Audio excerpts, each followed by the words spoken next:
pass me the teams though? Yeah. Yep.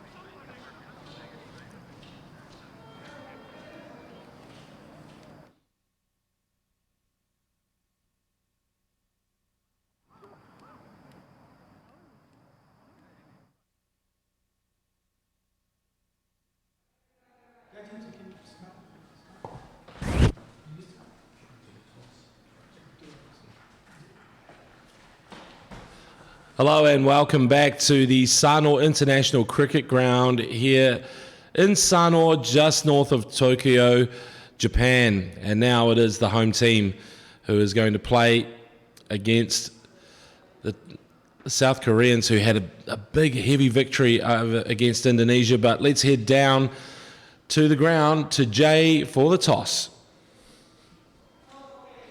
Welcome to day one of East Asia Pacific Qualifier B. It's the second game today between South Korea and the hosts Japan. The match referee and the two skippers, Yoon Woo-jeon from Korea and the home skipper, Kendall Fleming, are ready. Kendall, I believe you've got the coin. Give it a toss. Tails is the call. Heads it is. Kendall, if you could just step here for a few minutes. Kendall, you've decided to bat first, I believe? Yes, we have, mate. I just think a score on the board in a tournament format is a good way to go, and we really back ourselves in the field. So I think that we can really squeeze them to whatever we get. Absolutely, and a big story for Japan, of course, is the addition of so many players of Japanese heritage, like yourself, who have experience of playing in full member countries. Just talk us through your lineup and some of the names to watch out for. Yeah, so we've got a number of players that have been involved in Japan cricket for a number of years now, but obviously with the pandemic and a few other situations, we haven't been able to get out here for international cricket. So it's great to get out here for the first time, I think, in 4 years. For the men's team and for the 19s, it's been 3 years. So there's a number of players that have graduated from the 19s setup and players to look out for. I think Shogo Kimura could be a good one. Obviously played professional baseball for 20 years and he'll be coming in today and eyeing off a couple of these short boundaries, so he's definitely one to keep an eye on. Absolutely. Best of luck today, Kendall. Thank you, mate. Hyun Woo, if you could please join me up here. I'll keep it nice and short. We have a translator as well to help us. So, of course, Hyun Woo, you did not win the toss, but had you won the toss, what would your decision have been? 토스 이겼으면 뭘 선택하려고 하셨나요? 배팅 먼저 하려고 그랬어. Our plan was the batting. Yeah, absolutely. Very different conditions now with the sun shining down on us. Any changes to your 11? 혹시 선발 11 중에 바뀐 게 있을까요? maybe 한 명, 두 명 정도 변화를 줬습니다. Yeah, maybe a couple of players changed because they are really hungry now. So I would like the fans looking forward about this match too. Thank you very much. Yeah, absolutely. I'm not going to keep you too long, and best of luck in this second game. Thank you. Thank you very much. So there you have it. The news from the middle is Japan. The home side have won the toss, and they're going to have a bat first. Look, it is a pristine day here in Sano.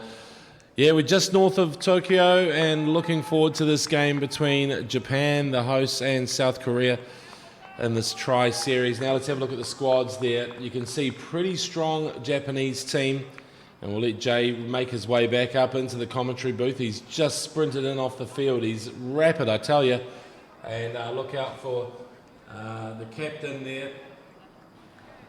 He's Kendall Karawaki Fleming. There's a newcomer, Reo Sakurano Thomas. Plenty of firepower with Shogo Kimura in that Japanese team, the former baseball pro. Jay, welcome back. It's a formidable Japanese team. Yeah, absolutely. And of course, Japan with that home ground advantage. Korea will be looking to come back strong. They've got Mudassar Iqbal, Asif Iqbal, Nishat Nazmus Saqib, Amir Lal, Junyun Woo, Kim Dae-yeon, Sana Ullah, the left armour, Alam Nakash, Lee Kang-min into the team for this game, Kuldeep Gujrar, And of course, Mohammad Shoaib Raja, the 46-year-old oldest player in this tournament. And of course, Japan winning the toss and choosing to bat first, the only logical decision. The sun is absolutely beating down here at the Sano International Cricket Ground. I can barely see anything right now. The sun is right in my eyes and right on my skin. So I should probably put some sunblock lotion on. But James, you know, in that first game, a huge win for Indonesia. And I guess Korea, South Korea, with a lot of work to do. It was tough for South Korea. I know they haven't played for a long time. They've struggled with that isolation from the game. They're a few years away from, I guess, their heyday when they had some, you know, funding through the Asian Games where their team was strong and they had a dedicated professional cricket program. Now you look at them and you think, okay, this is a tough mountain to climb. They're up against a team that have got a lot of, you can see there are a few Australian-based players. Kendall Katawaki Fleming, the captain, is I think he plays Premier Cricket in the Brisbane competition in Queensland, Australia. There's plenty of firepower, definitely on the batting side. Reo Sakurano Thomas, who I know a bit about, has played in the Northern Districts age group teams in New Zealand. So he's a talented all-rounder, and they've got him batting at number 9. So look, there's huge batting depth in this Japanese lineup. They'll be looking to tee off. I think I understand that they've gone for plenty of hitters who can take advantage of the shortened boundaries here. There's still a bit of moisture, even though it looks perfect here. We've had a lot of rain in Sano over the past few days, and you can see when they start playing, sometimes if the ball goes over that boundary on the far side of the field, there's a lot of water still splashing up. So fielding not the easiest, and the run-up is still slightly problematic for some bowlers. It's a bit soggy, but look, we're lucky to have cricket here today in Sano, and Japan, the warm favourites. They've just beaten Indonesia in their own series 2-1, and so now we have the real deal. This is a World Cup sub-regional East Asia Pacific qualifier, and look, the road to the World Cup begins here. Yes, absolutely. And of course, with that expanded 2024 World Cup, the qualification pathway is a little bit different. Previously, you had a sub-regional qualifier, which would feed into a regional qualifier, which would feed into the global qualifier before feeding into the World Cup. And of course, now that global qualifier step has been cut. So whoever wins this tournament between Japan, Indonesia, and South Korea will face PNG, Vanuatu, and Philippines in the East Asia Pacific Regional Final, and whoever wins that between those 4 teams goes straight to the World Cup. So just 2 steps away from a berth at the World Cup. I don't have to tell you that these are absolutely massive stakes, James. It's so exciting for them. They're a young team, this Japanese team, apart from that Shogo Kimura, the former baseball pro. If they make it through to that tournament, I think Papua New Guinea are the heavy favourites, but they're a team that's maturing, if you like. They're getting older. So let's just see what they're made of here with the stellar batting lineup led by their captain. And it's going to be great to see him in action. Hopefully he can show us what he's made of. Kendall Katawaki Fleming, who's based in Queensland. And you can see on your screens right now, Loki Yamamoto Lake. He's going to be facing the very first ball of this innings.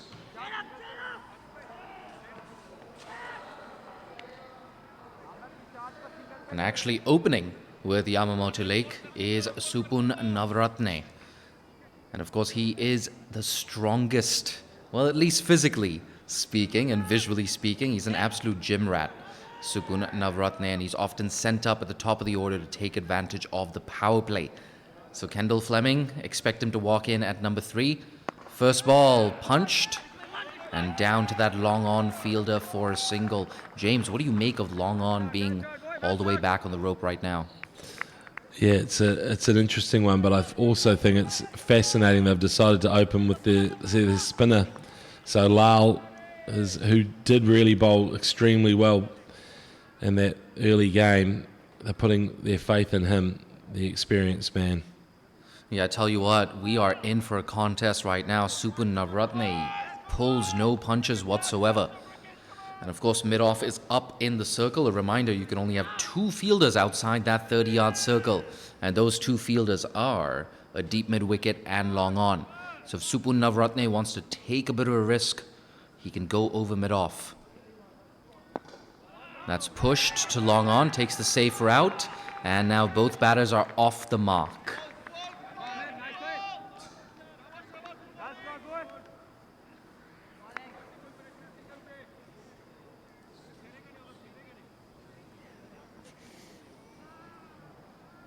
Here we go, 3rd ball of the innings. He goes high, it's a bit of a top edge on this one. Deep mid-wicket settles under it and takes it. Oh, he's gone. There we go, Yamamoto Lake. High expectations from Lockie.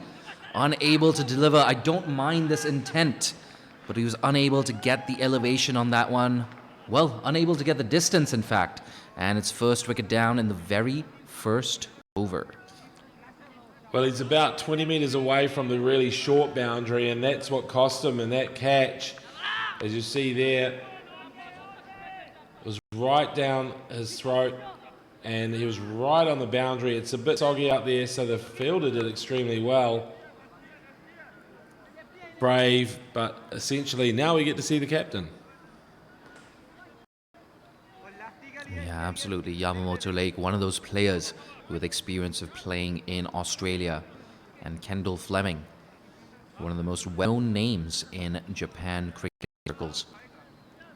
Captain, of course, for today. And a big story for Japan, of course, is since 2018, well, compared to 2018, there are only 2 players in this Japanese squad who played the 2018 East Asia Pacific Sub-Regional B.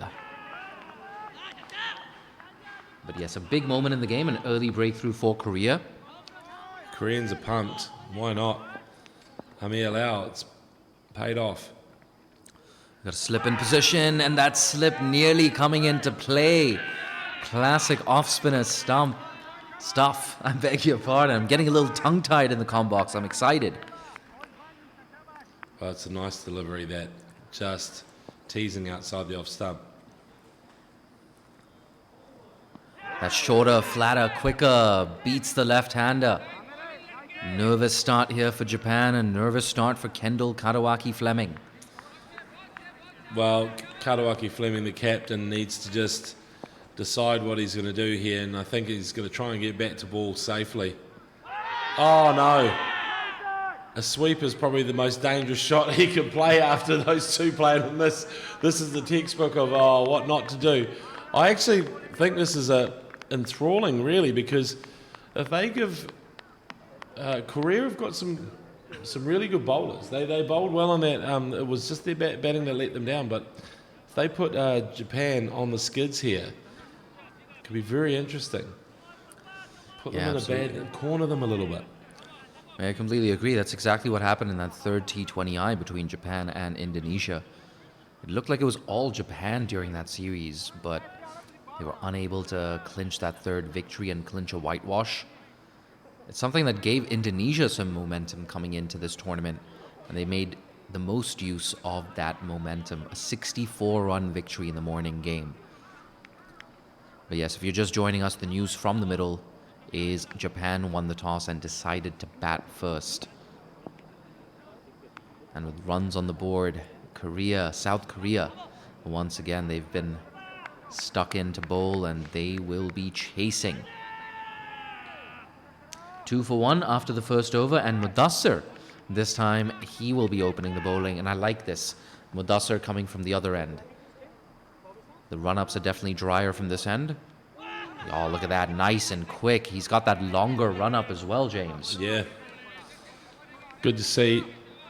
And yeah, it's just it's safer footing for the pace bowlers down that end. But they're definitely mixing it up, South Korea. They're not afraid to change everything. These are not their opening bowlers from the first game.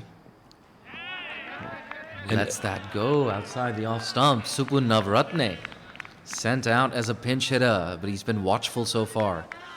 It's interesting. It changes the pace, doesn't it? For a natural opener, you're used to, longer run-ups, but even Iqbal likes to get back and steam in as early as he can. Look at that, nice and quick. Oh, maybe a run-out chance if the fielder was more alert to the opportunity. It's a good tactic, rushing them in the setup, rushing them in the delivery. It's probably the only way to combat these big hitting Japanese batsmen. Just change the rhythm of the game.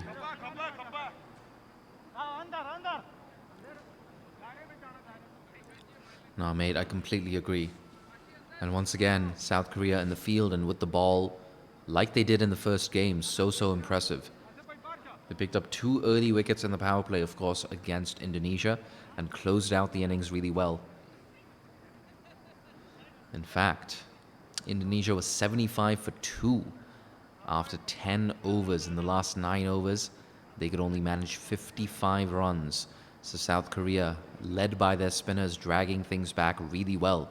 They started with spin yet again, and they started with yet another early wicket. Coming around the wicket now to the left-hander. Here we go, Mudassir to Kendall Fleming. Down the leg side, you got to do better than that, especially with the offside dominant field. No, I know that is a wide, but I don't think Kendall Fleming has got bat. Karuaki Fleming has got bat to ball yet. So this is it. We need to test out the willow, see if it's still working. He's at a good age, Karuaki Fleming, 26 years old, strong, well-spoken. There we go. Oh, yeah, there you go. First boundary of the innings here for Japan. That one just beating mid-on. And loud cheers from, I want to say, 150, 200 fans. Yeah, it's not bad. The crowd has come down. There's a lot of families and friends for sure. But I noticed they've got the fish and chip truck there. They've got the bleachers over the other side. There's a decent crowd here to see their Japanese national team. Yeah, absolutely. After 4 years, Japan's men's team is in action. Goes leg side yet again. Where's this gone? Yeah, there you go. Back-to-back boundaries in front of mid-wicket this time. Kendall Karuaki Fleming leading by example. Well, after the scratchiest start, he has just totally redeemed himself, as they say in the movie Dumb and Dumber. He's really latched onto those 2 shots, and you can't bowl that length, I'm afraid. Iqbal's going to have to reconfigure the sights. Mudassir Iqbal, their top wicket taker in 2018. Down the leg side yet again. Is it going to be 3 boundaries and 3 balls? It's running down to the rope, and it gets there. 3 boundaries to close out the second over, 16 for 1. Japan after 2. Well, it's a tough one, because after the impressive first over from Lal, there we go, a 3rd boundary, 3 in a row from Karuaki Fleming. They maybe even should have thought with having them on the ropes like that, just to go spin.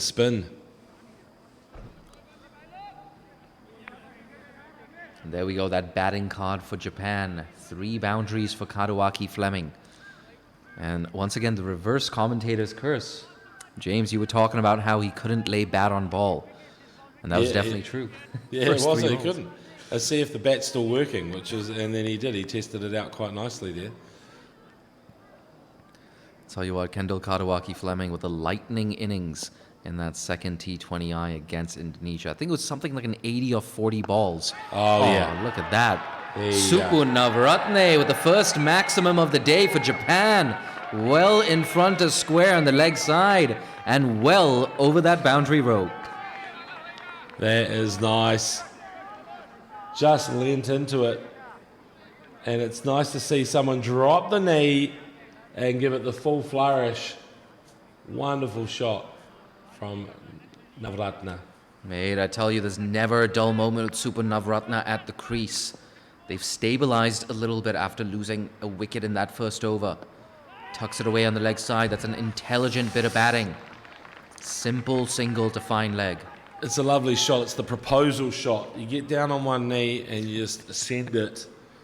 And I tell you what, there was a few people over there in the bleachers having to take evasive action because it was a low-flying trajectory, the frozen rope, just heading out there like a Exocet missile. So there's power out there. There's a huge amount of power. Yeah, no doubt. And fantastic sound off the bat as well. Super Navratna. I don't know what bat you're using, mate. I'm going to pick your brain at the end of this game. Look at that. And this is the contest to watch out for, in my opinion. Amar Lal against the left-handed Kadawaki Fleming. Right. Yeah, it was a tough few balls, wasn't it, watching the start of that innings. Got a wide slip in position as well, as you can see on your screens right now. 12 of 7. Goes for a sweep. This time he nails it. There's nobody at deep square leg. 4 boundaries for Kadawaki Fleming. Well, he's a big athlete, Kadawaki Fleming. He doesn't mind swinging the bat. And he's been trained in Queensland, Australia. And if you think of someone like a Matthew Hayden, then it can get scary. Goes over the top, inside out. Is this going to be his 5th boundary? You better believe it. Kendall Kadawaki Fleming, captain fantastic. Outstanding stuff from Kadawaki Fleming. I mean, this was kind of improvised. He didn't get all of it. In fact, it was scratchy. But he's just starting to see the ball well. He's a natural boundary hitter. Here we go, last ball of the over. Watchfully played on this occasion by Kadawaki Fleming, but yet another expensive over. 15 runs off it. Japan, they're motoring along, 31 for 1 after 3.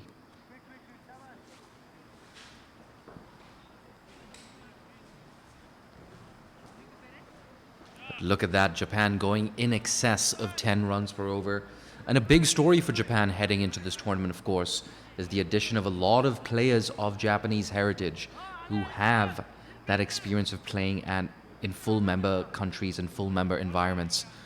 A lot of people playing grade cricket in Australia, including the likes of Declan Suzuki, Kendall Kadawaki Fleming, of course.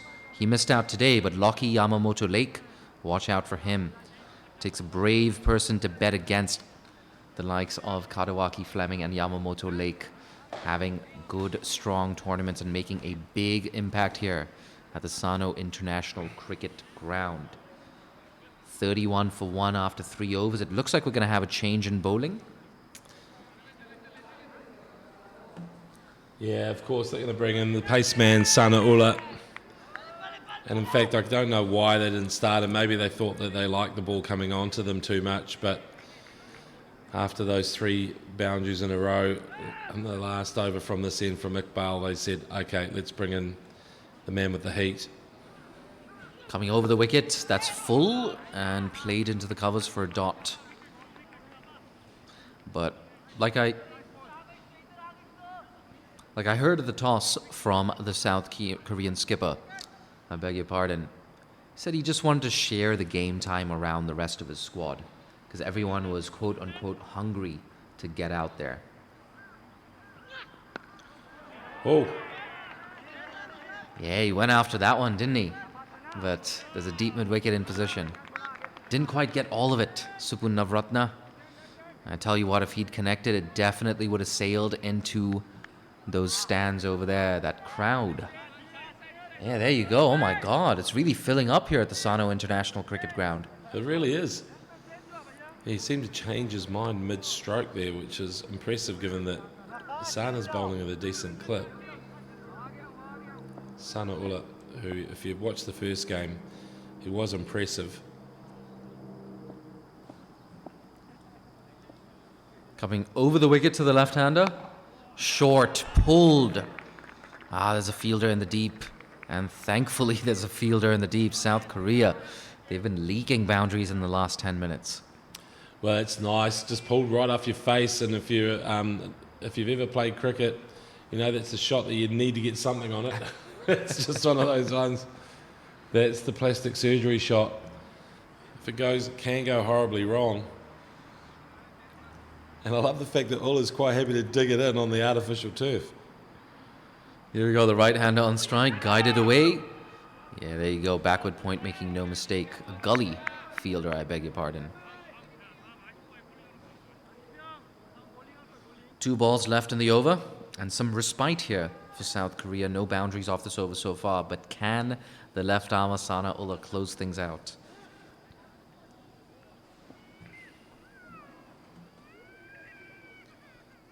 Here we go, 2 balls left, backs away, but a play and a miss. Look at that. Well, it seemed a little desperate from Navratna, but I guess it's because it's one of those overs that's not going their way. He advanced a little and beaten all ends up.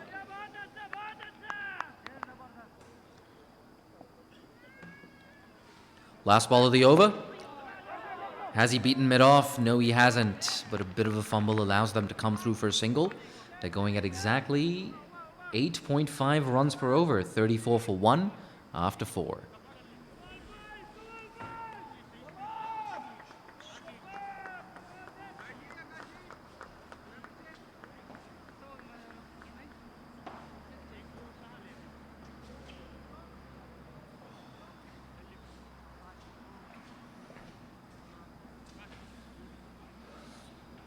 So Katawaki Fleming off to an absolute flyer, 21 off 11. But it's been a good contest. That Sano coming back and pinning them down with just 3 runs off that over.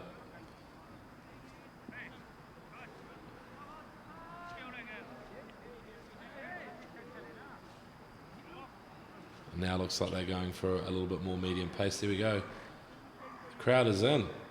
Great to see.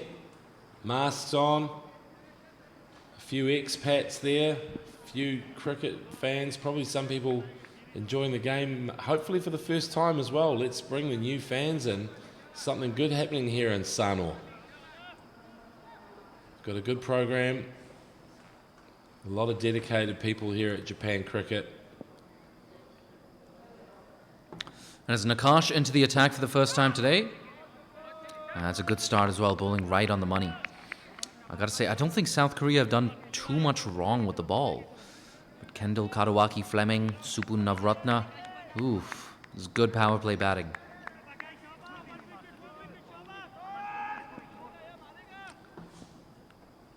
But yes, for South Korea right now, you need wickets and you need them right now. Bang! Into the leg side. Where's this gone? In fact, it's straight down the ground.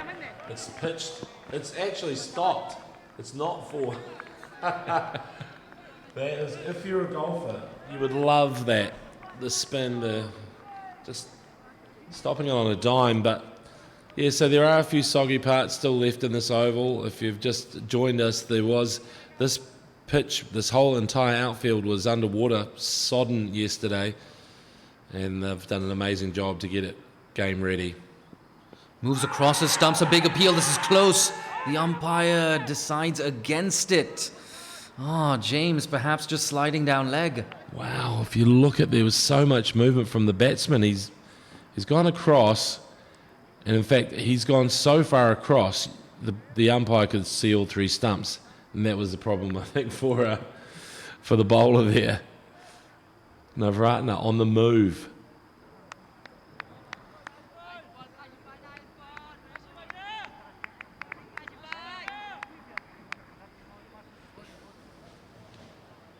Yeah, no doubt. So good to see more and more people talking about this game and this tournament on Twitter.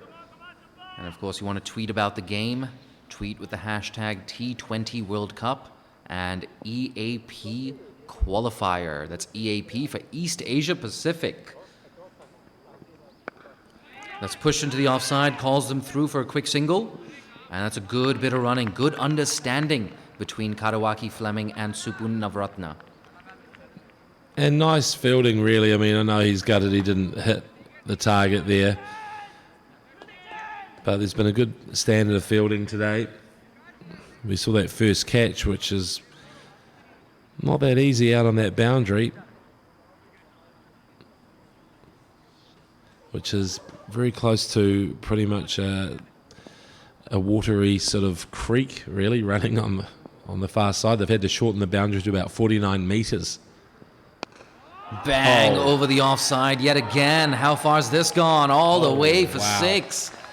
First maximum for Kendall Karawaki Fleming, second maximum of the innings. That score now racing on to 43 for 1. And we still have 7 deliveries left in what's turning out to be a very long power play for South Korea. Well, Karawaki Fleming, he might get a call from Elon Musk, because that is a rocket. It's just gone straight into those bleachers, the little temporary grandstands there. And now I'm worried about those people that we were showing before. Do they understand that cricket can be dangerous? Here we go, down the track. Oh, bit of a misfield there. Backward point, you've got to do better than that. Oh, nearly cost them 4 runs, but just plugging in that outfield. But a bonus 2 runs here for Japan. A good end to the over. 11 runs off it. They're 45 for 1 after 5. Just going to go and check on those fans to make sure that maybe we can pass out some helmets. There you go, quick look at the batting card. It's been all Japan so far. 1 wicket in the very first over. Lachlan Yamamoto Lake holding out to deep square leg. But Supun Navratna 14 off 15, 29 off 13 for Karawaki Fleming. And of course that 29 off 13, including a lot of boundaries and a beautiful maximum as well. The shot of the day, inside out over that extra cover region. Kendall Karawaki Fleming, he's in absolutely brilliant form. Sana Ullah, can he pull things back? Punched away, quick single. Oh, shy at the non-striker's end, and if that was a direct hit, it would have been the end of Supun Navratna. We got 5 deliveries left in the power play. There you go, you can just hear me in the background, just clearing my throat. Close to 5 hours of consecutive commentary for me and my co-commentator, James McConey. Look at that, straight down the ground, over long on, in fact. Second maximum of his innings for Kendall Karawaki Fleming. And it's also 50 up now for Japan. They're 52 for 1. 4 more deliveries left in a power play. Kendall Karawaki Fleming, he's in red-hot form.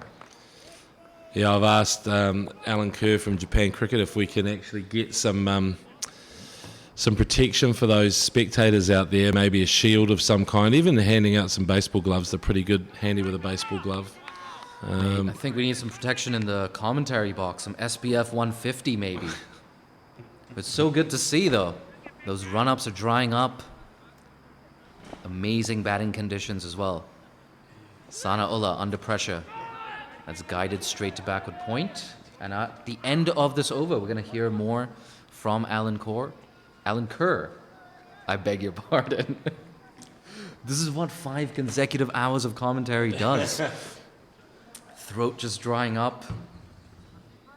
There we go. Alan Kerr slaps down his huge Brita filter water bottle.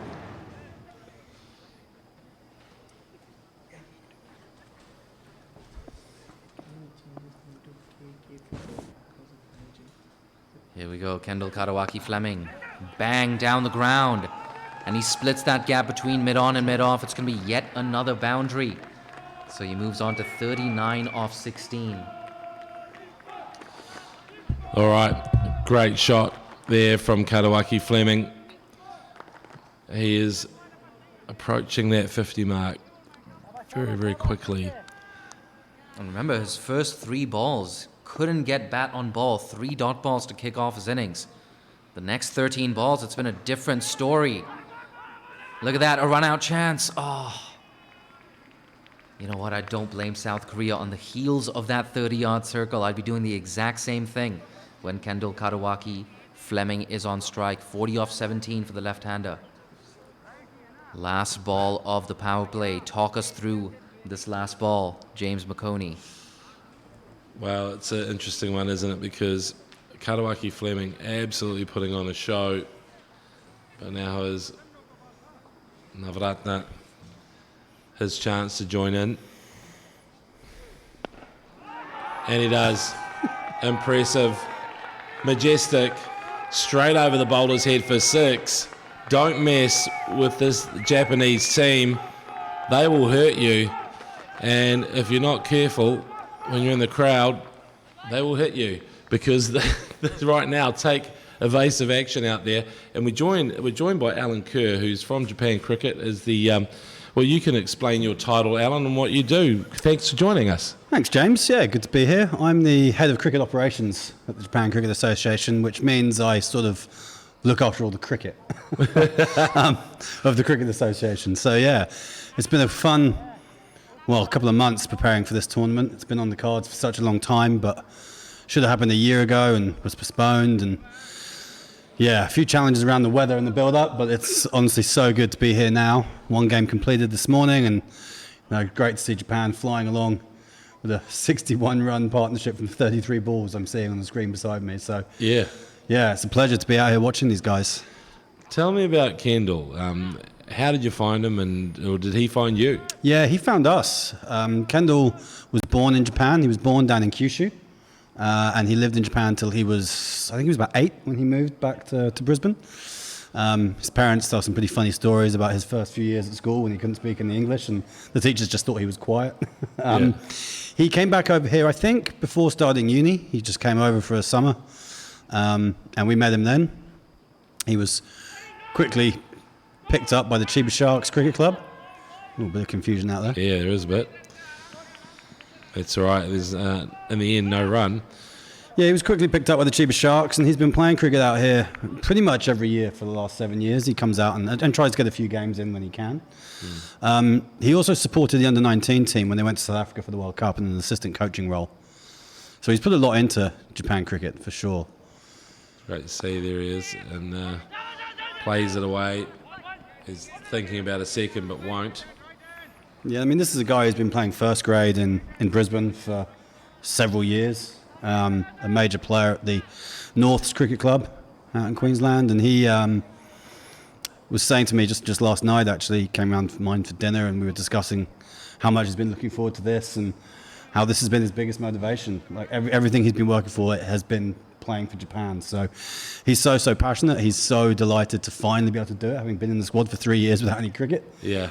So yeah, it's really good to see him out here and leading the boys. Oh, it's a big hit, but it's... Oh, what a catch! What a catch, right on the boundary there. South Korea take the wicket. Navratna has to go. And to be honest... I thought he'd got enough on that. So did I. I thought he got enough on it. It was brave. It's a big boundary there. And he departs for a really nice 21.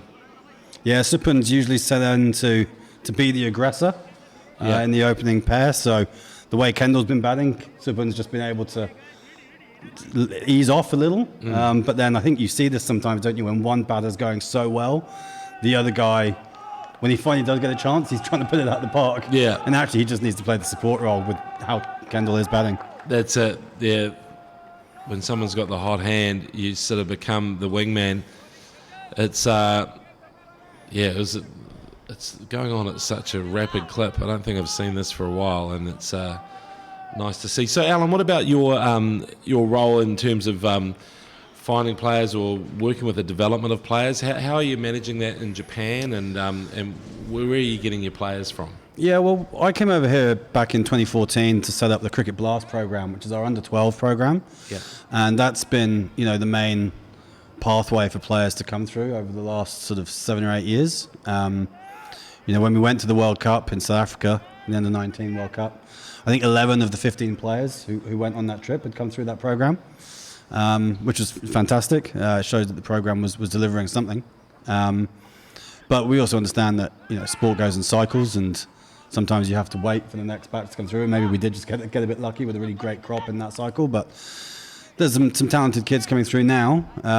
And since making that World Cup, that's when more and more people in the same sort of situation as Kendall that we just discussed have approached us. You know, they found out that Japan is a cricket playing nation. Yeah. They found out that there is a pathway into the national teams and to compete in global events, and we're getting a chance now to give them the opportunity to go on a bit of a journey of self-discovery, if that doesn't sound a bit naff. That's a lot nice. of these kids are half Japanese, but they haven't necessarily spent a lot of time in Japan. Yeah. And so for them to get to come over here and to reconnect with that side of who they are, see family, make new friends, and be part of the cricket community, I think it's a privilege to be able to do that.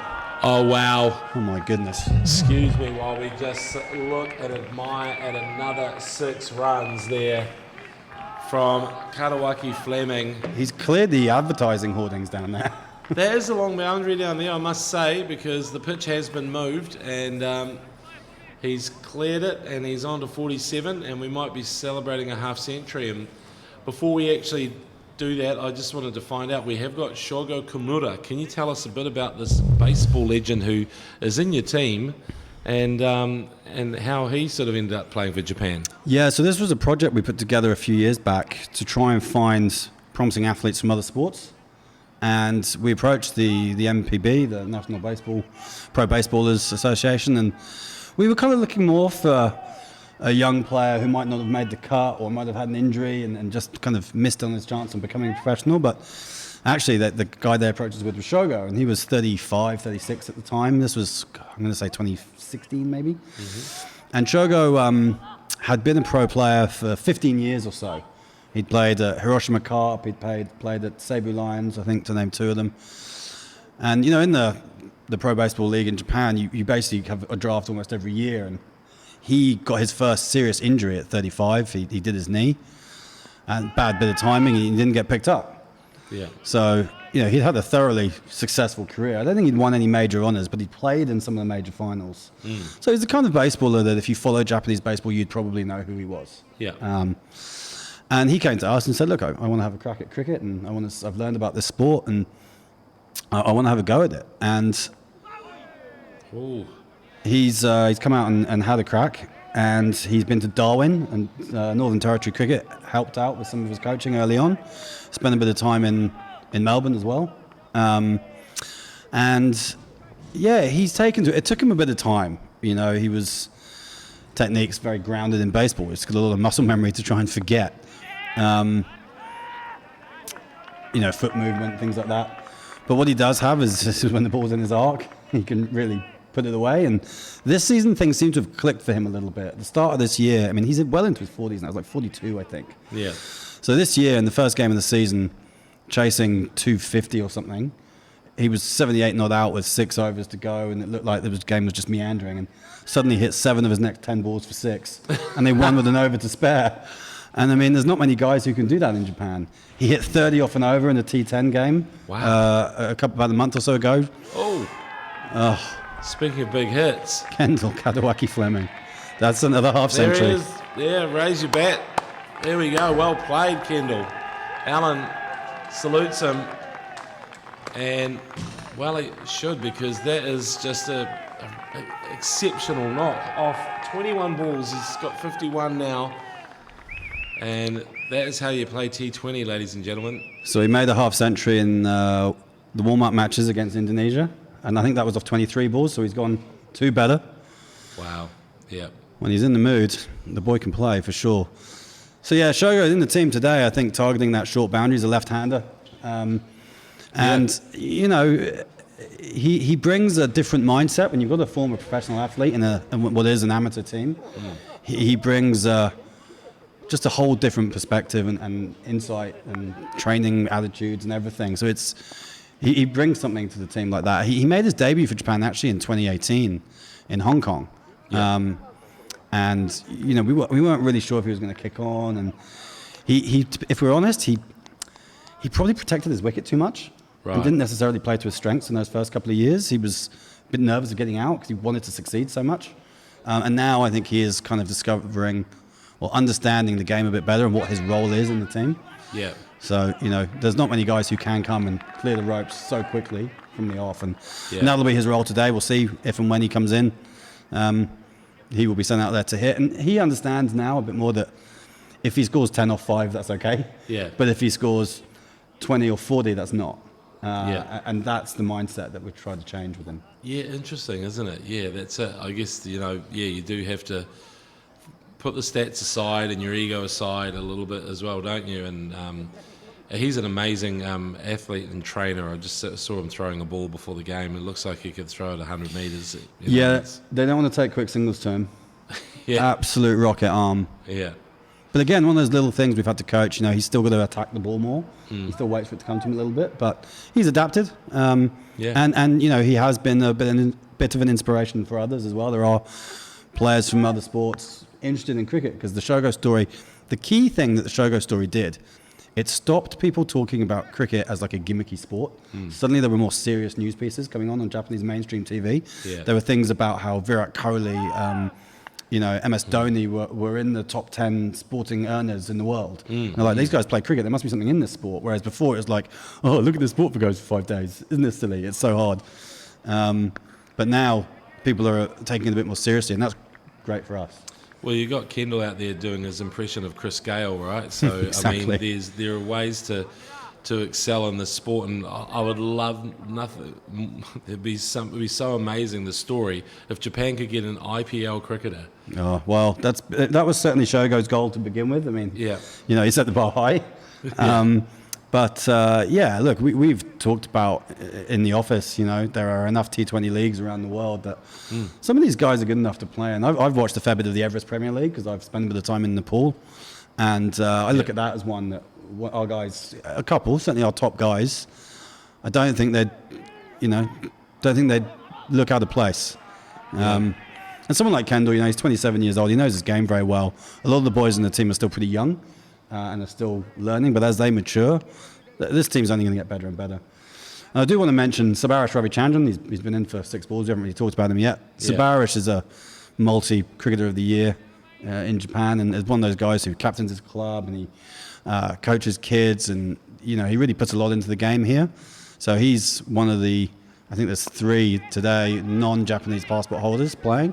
Yeah. Qualifies through residency, but those guys who come into the team and qualify via residency, they're putting so much into the game of cricket in Japan. It's not the case that you can just turn up and your runs are all that matter. It is a case of what you actually can give and understanding the JCA vision and strategy. And Sabarish, we saw Supan as well. He captains his club, and Piyush Kumbhare, he does a lot of work in the community too. So these 3 guys are giving a lot to the sport as well.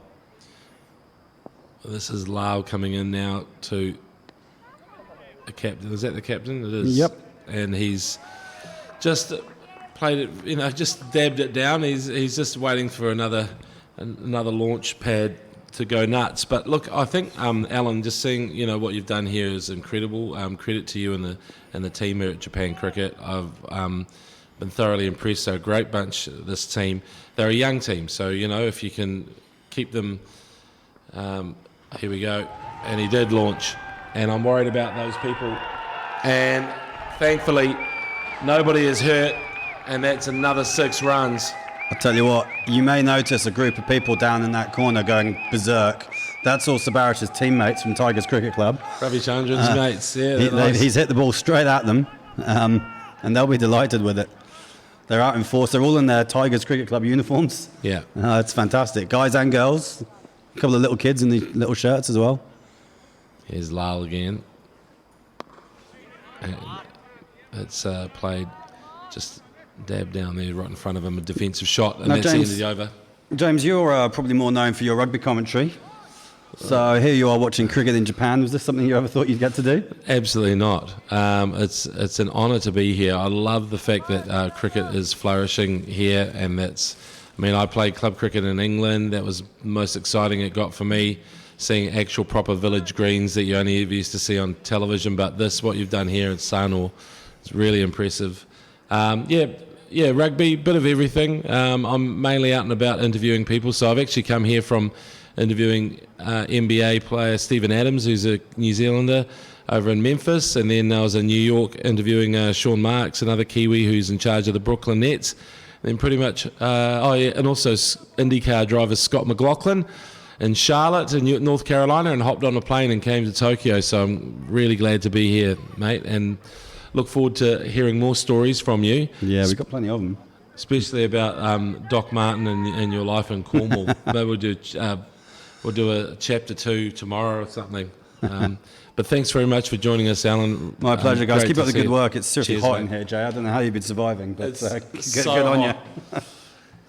It's okay. I bought some deodorant from the local 7-Eleven last night, so we're just getting by. Jay rejoins me, and it's Oh, it's a big appeal. there's a big appeal. It's been one of those ones, though, where it's been all about those big boundaries, hasn't it? And then just a little bit of a lull in between, almost catching their breath. Here we go, coming around the wicket to the left-hander. Swung into the leg side, swung all the way for 6. Kendall Kadawaki Fleming, he does not care about dot balls at the other end. He's 62 off 28. Goes over the leg side yet again. Wow, that's right in his wheelhouse. The hitting arc, it's perfect for him. And Kadawaki Fleming is seeing it like a beach ball right now. And who knows what this innings can become. 62 of 28. You can see Sabaresh Ravichandran just signaling for a drink as well. I don't know exactly what the temperature is, but it feels like 30 degrees here at the Sano International Cricket Ground. Oh, look at that. That's going to comfortably clear the rope. Absolutely. That man at deep mid-wicket just looked at it sail over his head. And it's back-to-back 6s now for Kendall Kadawaki Fleming. And 100 up for Japan. They're 100 for 2 after 9.3 overs. It's been a long, long day here for South Korea. They lost by 64 runs to Indonesia. And now it looks like once again a heavy victory is on the cards here for Japan.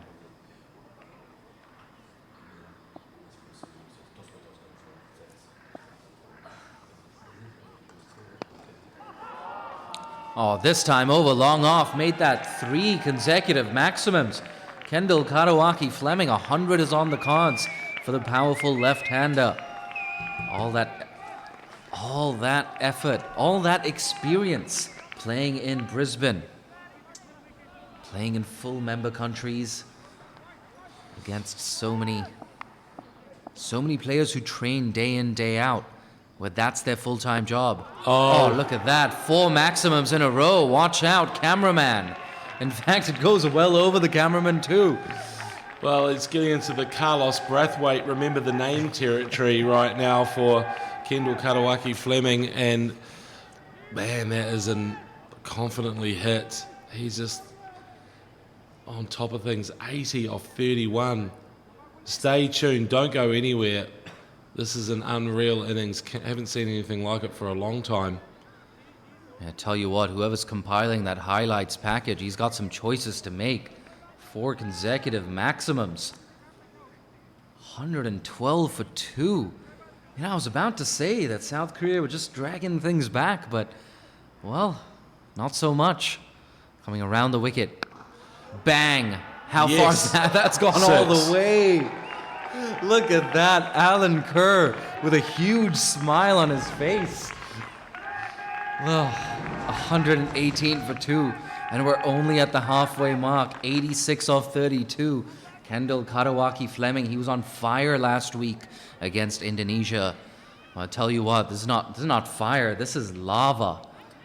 Absolutely insane. Turning it up at the Sano International Cricket Ground, a partnership of 54 off 21. Look at Kendall Kadawaki Fleming's contribution. He's contributed 45 off 13 in this partnership. Well, it's an amazing scene. 5 sixes and over. Of course, you know, you think about Sir Garfield Sobers with the 6 sixes. I think Herschel Gibbs did it. Yuvraj was he the 6 sixes? Yeah, Yuvraj Singh in 2007. Umar Afridi as well. It's a special time, but I tell you what, 5 sixes and an over 30. You're doing something right, and it's absolutely spectacular. An absolute exhibition here in Sano. Sano, of course, in the East Kanto region, part of Tochigi Prefecture. I'm just flexing my Japanese trivia here. But no, Sano, it's a beautiful setting. I'm sure you've seen on a lot of these beauty shots, the hills in the background, the blue skies. And thankfully, the sun has just relented for a little bit. I hope I didn't speak too soon. I should mention Ravi Shastri, of course. I remember I was a kid when that happened, and that was exciting. 6 sixes in an over. And Karan Pollard. Look at that, tucked into the leg side. Sabawarish Ravichandran saying, Skip, it's all you, mate. Go for it. It's not often you see that, Sabawarish Ravichandran, the less dominant of two partners at the crease. It's interesting, isn't it? Alan was saying he goes in there as a pinch hitter. He accelerates innings. He's the guy they send in to swing for the fences, and he's just, yeah, you got to be the wingman when you got someone down there like Katawaki Fleming. I mean, absolutely. I'm not sure if Alan told you this, but there was a game where Sabawarish Ravichandran, his team were chasing something in the region of 145, and he scored something like 120 of those runs. Insane innings. And it's an innings that Dougal Bedingfield says is one of the best that he's seen in Japan. I wonder if today's innings from Kendall Katawaki Fleming is going to top that. I gotta say, high stakes as well. That's another thing, the context of this innings. Lost an early wicket, 3 plays and misses in his first 3 balls. Kendall Katawaki Fleming couldn't lay bat on ball. But since then, it's been a totally different story. Still have 4 deliveries left in the 11th over. Can Nakash pull things back? Oh, that's better, but... Oh, Shoaib. You can't afford to do that. They scamper through for a single. Nakash will be disappointed, and mainly because Kendall Katawaki Fleming comes back on strike, and that is got one as a bowler. Just as you get to work away on the other batsman, you get this guy who's got 87 off 33, and now you run in, it feels a little different. Oh, nice response. That was great.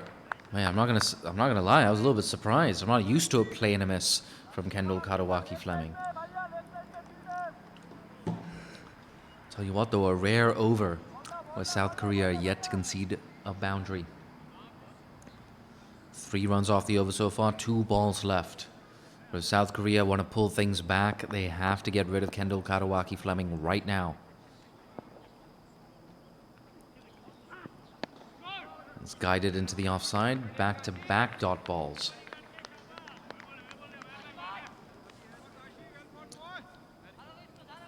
Yeah, we've got another insect in the commentary booth. I think that is a beetle. It's a big one of some kind. Is it a beetle? But look, Kendall Katawaki Fleming, he's got a lovely setup, hasn't he? He's technically looks effortless. Cut away, unable to beat backward point. So 3 dots to close out the 11th over. A much, much better one here for South Korea. Just 3 runs off it. They're 121 for 2 after 11.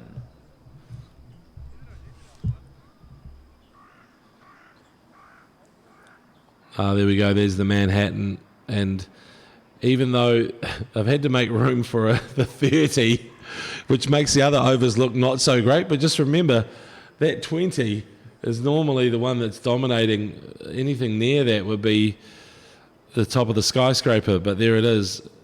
What's that? Is it the Burj Al Khalifa? What's the name of the building in Dubai?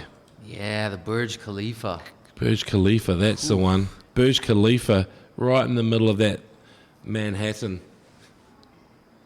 You ever been up to the Burj Khalifa? I haven't been up to the top. Have you? Oh, mate, absolutely brilliant. Just looking down on the city, it feels like you're in an airplane. You're that high up.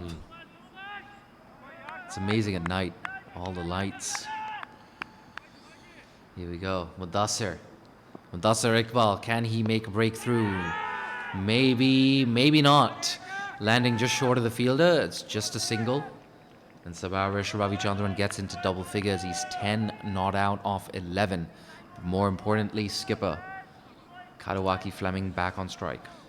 So you might have a better view than me, Jay, but I was going to say we should count the boundary fielders right now for Katawaki Fleming, because I can see 1, 2, 3 on this leg side, and then there's another one out there on the offside. There's as many as, and then the one at deep, long off. Oh, playing a miss. Yeah, so it's a stacked leg side boundary. You have long on, deep mid wicket, and deep square leg all on the boundary.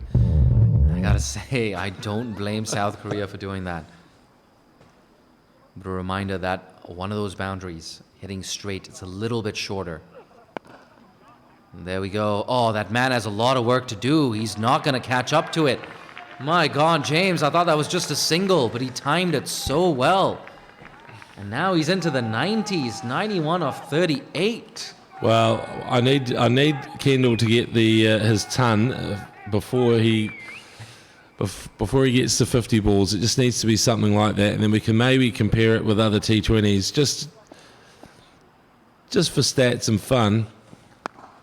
Bang! Oh yeah, you better believe it. It's gone all the way. Dismissive from Kendall Katawaki Fleming. Moves on to 97, just 3 runs away from registering what would be Japan's first century for their men's team in T20I cricket. My God. So the fastest I've got down here is 46 balls, I've noticed, and then that was from that's Michael Bracewell, isn't it? Wellington versus Central Districts on a very small ground. I remember that innings. Over the top. I think this is going to go all the way. Century here for Kendall Katawaki Fleming. 103 off just 40 deliveries. I've lost count of how many maximums he's hit today, but he raises the bat, and there are around 300 to 400 people, fans, players' families, support staff, ground staff, physios, whatever. The home team, they've been treated to an absolute exhibition from their skipper, Kendall Katawaki Fleming, leading from the front. That is an incredible innings. Take a bow and remember the name, Kendall Katawaki Fleming. 10 sixes off that. 40 balls for that century. Fastest ever. And when you consider that there's a lot of records that you can break, and that's unbelievable from Kendall Katawaki Fleming. That's tucked away off the hips. Oh, look at that. Kendall Katawaki Fleming. He's going to keep strike for the 13th over. Strike rate of 257.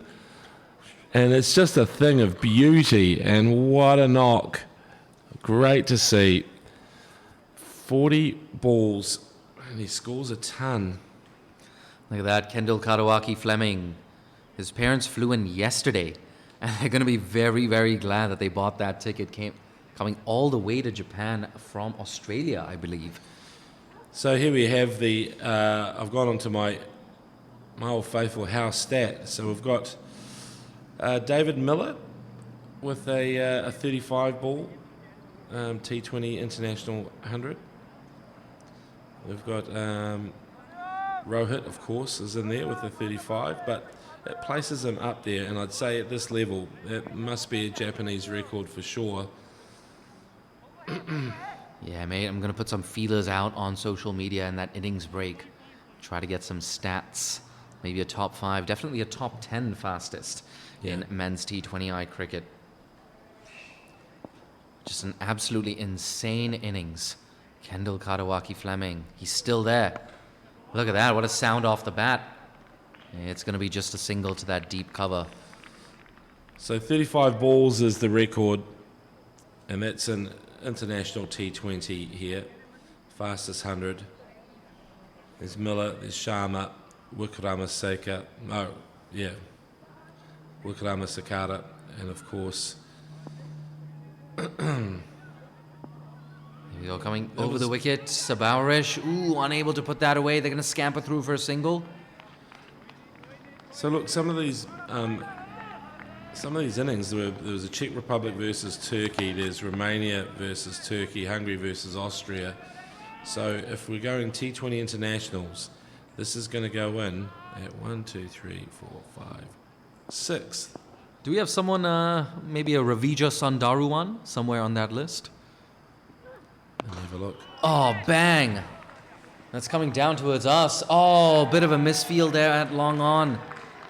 Yet another boundary here for Kendall Katawaki Fleming. The only respite for South Korea is this did not travel the entire distance. So who did you mention? Ravija Sundaruwan from Kuwait. I wonder if he's on the list. Just testing out my associate cricket trivia. Here we go, coming around the wicket yet again. Over the wicket, I beg your pardon. Oh, look at that, a deft touch. So power followed by elegance. Kendall Katawaki Fleming. My word. At 40 balls, he comes in 6th on the all-time list in T20 internationals. So you'll be able to see him on ESPN Cricket Info and all the lists. Kendall Katawaki Fleming, his name will be there. And you can remember this day, 15th of October, 2022. Look at that, a dot ball. Oh no, it's not a dot ball. They scamper through for a single. Oh, South Korea, you got to feel for them. 150 up now for Japan. 150 for 2. And we still have 43 more balls left in this innings. James McConey, I'm going to put you on the spot. I want you to make a score prediction right now. Well, I was going to go for 200 anyway, but now we're going to have to go well beyond if Kendall can stick around. Look at that, off his hips. Doesn't find the boundary, Sabarish Ravichandran. And Ravichandran, let's be honest, he's been playing the supporting role. But yeah, there's sky's the limit. I actually do want Kendall to carry on because this is then he can he's already written his name in the record books. He can go a step further here. Yeah, look at that, an imposing partnership, 87 off 39. And Japan looking good for a total somewhere in the region of 240, 250 maybe. Ugh, Kendall Katawaki Fleming. I can't stop saying his name. I think we need to alert the news media outlets around the world. So if you are tweeting, you might as well just at any Australian media, I'd say would be quite keen to know about Kendall's exploits here today. Be able to be first with the news.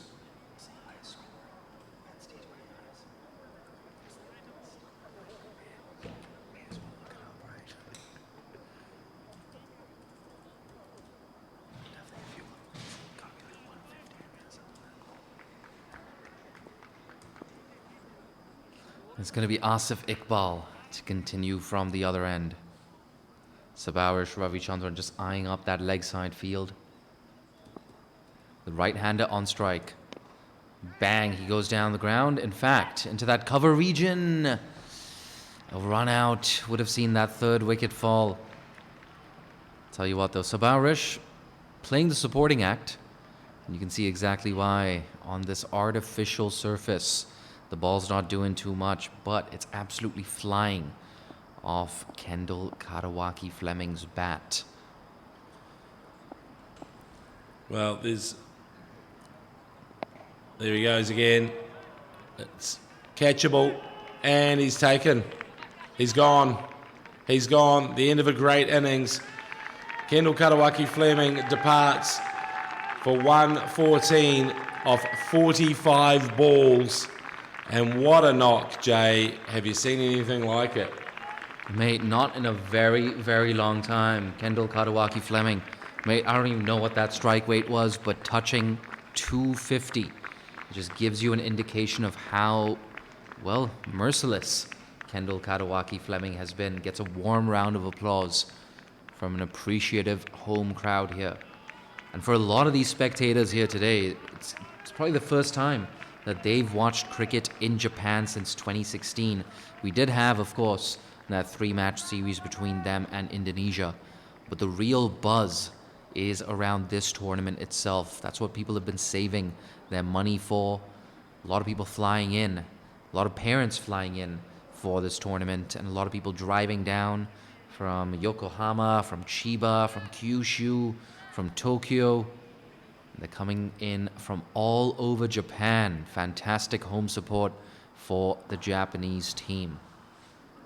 But if you're just joining us, Japan, they won the toss, decided to bat first. And as you can see, they're 152 for 3 after 13.2 overs. And that cameraman on your screen just now, he's happy. It's been an absolute exhibition here. Look at that. 113 he scored in a total of 152. He's grabbed the headlines here. Kendall Karawaki-Fleming. So in IPL history, Chris Gale has a record for the fastest T20 century, taking just 30 balls. This is back in 2013. And then I think he ended up with... that might have been the innings where he got 175 as well. And amidst all that chaos, I forgot to tell you that the new batter at the crease is Shogo Kimura. Gets off the strike as well. And gets off the mark. Off his very first delivery, pushed along off. But Shogo Kimura, of course, 15 years as a professional baseballer. Down the track goes Ravichandran. Where's this gone? Lucky.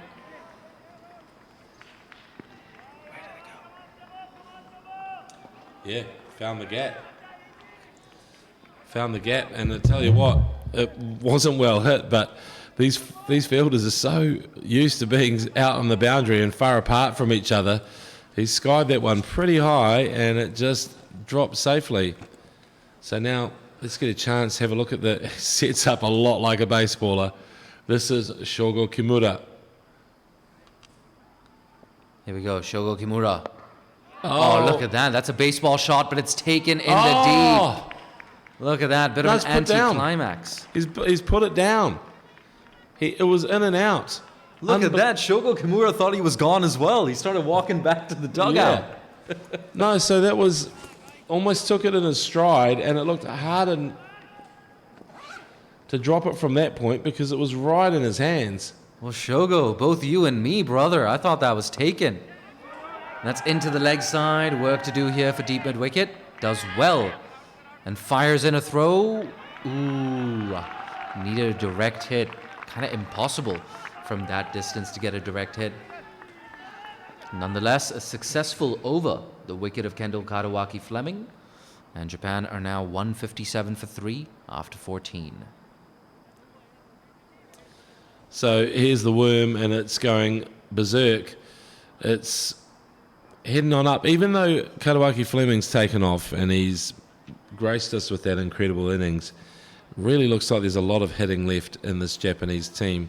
I think I mentioned to you Sakurano Thomas, who comes in at number 9, their all-rounder. He can hit a long ball as well. So if he's coming in at number 9, I look forward to seeing what else is in this, or who else is in this Japanese lineup and what they can offer.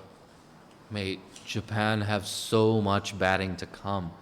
If you're a South Korean fan, some of those names in that Japanese dugout, Declan Suzuki, yet to come, of course. And so many more. I'm going to read out some of the names on this team sheet. They bat deep.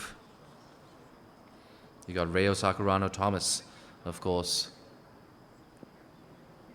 Ibrahim Takahashi batted at number 3 during that Indonesia bilateral series.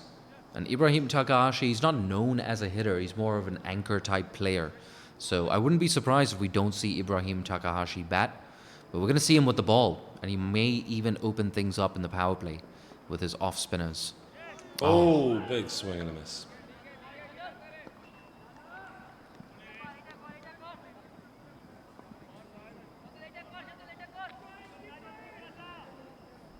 I gotta say, I got a little distracted there for a minute. Beautiful mountains in the distance. It's a clear afternoon here at the Sano International Cricket Ground. That's into the leg side. There's work to do for both those fielders.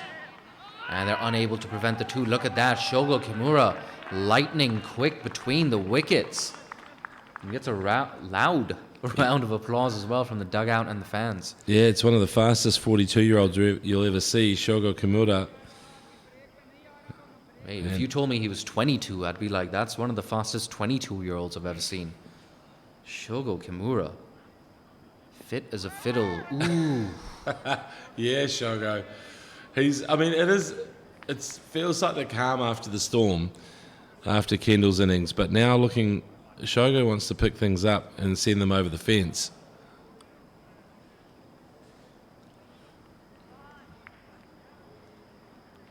You know what? I gotta give credit to South Korea. They've actually been pretty good, with the exception of Kandil Kadawaki. Oh, he's gone big. Is it big enough though? Yes. Oh.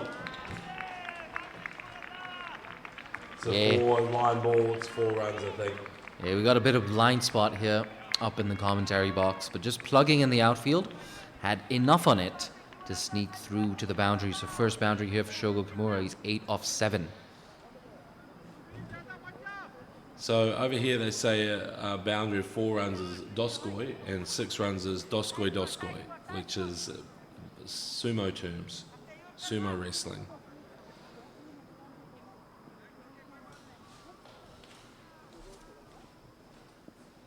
Last ball of the over. Oh, that's pulled away, and that was always going to be 6. Nearly out of the ground from Shogo Kimura, showing his baseball skills. And now it's the Shogo show at Sano. Wow. Yeah, that's nice from Shogo Kimura. That's what he's out there to do, and he's got real firepower. And I loved the way he walked in this morning. Talk about swagger. He's got his wraparound sunglasses on, looks straight at the Japanese cricket social media guy, and just goes, "Yo, take my picture." And or words to that effect, because, yeah, he is the big show here. There we go. That's the scorecard. It's dominated by one man. You'll go a long time or a long way to see an innings like that. And I hope it gets replayed around the world. It's just one of those highlights. Doesn't matter who you are, you've got to appreciate some big hitting like we saw from Kendall Kadawaki Fleming. Outstanding young man. Met him the other night at the Korean barbecue all-you-can-eat, all-you-can-drink place. Possibly I went a little bit too far that night, mainly on the eating front, and just recovering now really as the bowler comes in. There's quite a nice improvised shot there from Ravi Chandran. Quite impressive. Works it away down to third man. Very fine.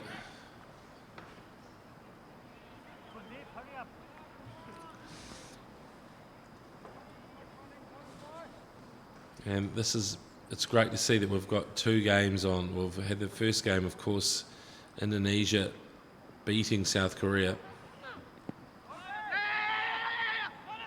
Scamper through for a quick single.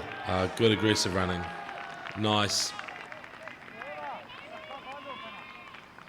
Tell you what, if you're a bowling team and someone like Shogo Kimura walks to the middle, ooh, it's dangerous. He can go big, he can run quickly between the wickets, and that's the thing, when Shogo Kimura gets going, he maintains a very low dot ball percentage.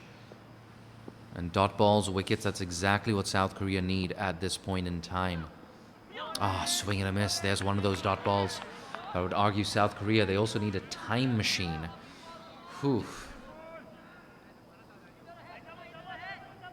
But I'll be honest, I'm not sure exactly what they could have done to rein in Kendall Kadawaki Fleming, the left-hander.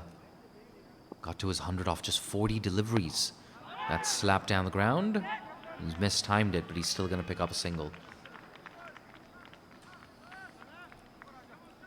Well, now everything seems sedate compared to what we saw, the fireworks and that incredible century.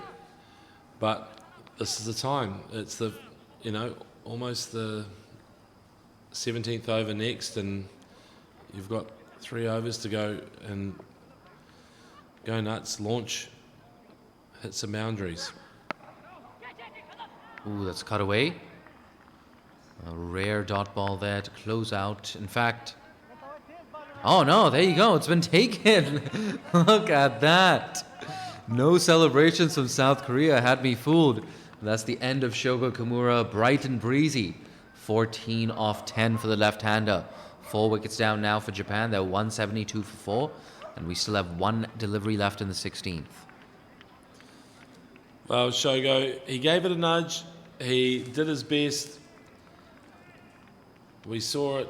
He sent one over the boundary. It was lovely to see. And to be honest, this is one of those times where I think there's going to be a quick succession. There should be other wickets unless somebody can carry on and do a mini Karawaki Fleming, because we've got 1 ball left in this over and then 3 to come. And of course, Sano, the left-hander, left armer, rather, has 1 delivery left in his spell. 1 for 35 for the 4 left to come. arm quick. 4 overs to come. Yeah, I was just operating 1 ball. 1 in, ball Sano left. Ula's Yes, spell, exactly. Whew. Tell you what, it's been a long day for Sano Ula and the rest of these South Korean bowlers. And now walking to the crease is the left-hander, Alex Shirai Patmore. Close to a 9-year break between his 2 appearances for Japan. Here we go. Left-hander charges down the wicket. Oh. That's a big optimistic appeal. He was far, far down that wicket. Very hard to get at LBW. I think it was also striking him outside the line of off. And yes, I believe that was signaled leg byes by the umpire, but That is over. yeah, and a successful one as well, the big wicket of Shogo Kimura. And of course, Korea will be looking to limit the Japanese below 200. They were bowled out cheaply as well against Indonesia. So, if they can even get up to that 100, 120 total, I think they'll be pretty pleased with themselves. But there's so much work to do. Like you said, James, 24 balls left in this innings. Yeah, there's no mucking around. They've obviously got hitters all the way down, and they should be aiming well beyond the 200 mark still. Look at that, a warm, warm day here at Sano. My cold, wet tissue is no longer cold and it's no longer wet.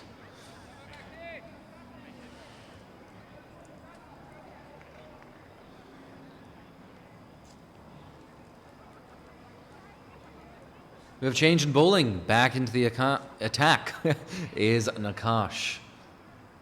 2 overs for 13, I gotta say. In the grand scheme of things, those look like amazing figures.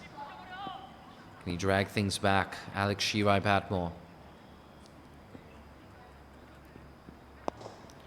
Ooh, mistimed that. That's into the leg side. Very bottom-handed in that shot from Alex Shirai Patmore. But don't be surprised if Shirai Patmore tries to exploit those gaps over the keeper's head. Short boundary as well. Both the fine leg and third man boundaries. But he's not afraid to whip out those sweeps, those reverse sweeps. He's a very busy, innovative player, Alex Shirai Patmore. He was also, I believe, the first centurion for the Japan men's team. This is before they attained official T20I status. There you go, into the leg side, just as we were saying. Plays around with the field so much, and this one just behind square on the leg side for his first boundary.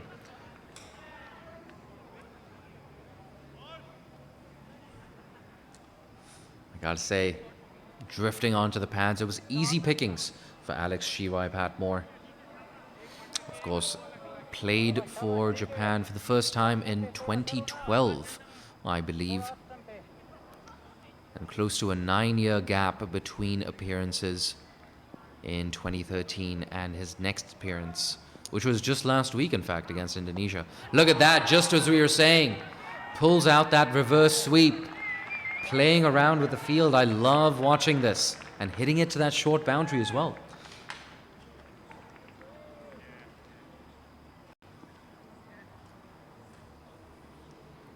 So we're just, our little media WhatsApp group is debating where Kendall Karawaki Fleming is on the all-time list for fastest hundreds. I've got ESPN Cricket Info saying that he's in 6th. There's another list saying that he's in 5th. There's a couple of people with 39 ball tons. And it was Romania versus Turkey and Hungary versus Austria. There's a couple of...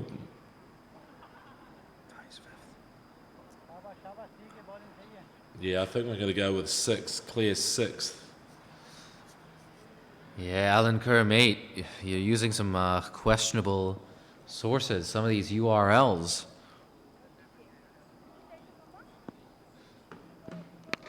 Oh, look at that. Oh, that might be the biggest 6 of the day.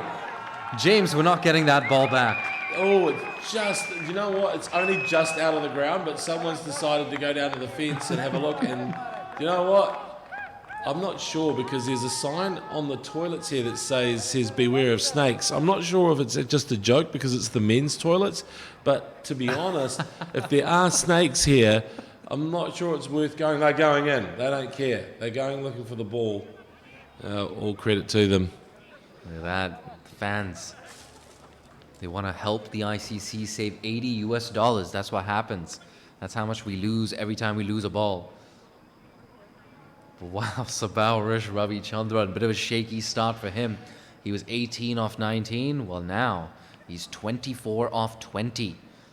And some of his club mates over there sitting in those stands, getting a good view of Sabao Ravichandran. And you know what? Full credit to all those fans down there in the bleachers. There isn't a lot of shade down there, and the sun is absolutely beating down. In fact, the sun is right, like, oh my God, I should not be looking up at that sun. That was a horrible idea, James. But look at that, 1 ball left in the 17th over. Sorry to desert you there briefly, Jay. I decided to tweet about Kendall. It's just too important, really, with the 6th fastest T20 100 international.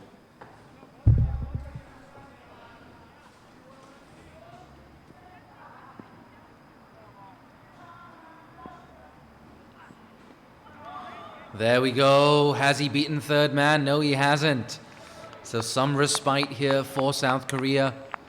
5th wicket down now for Japan. They've lost half their side, but the important thing is they have 188 runs on the board and 18 deliveries left in this innings.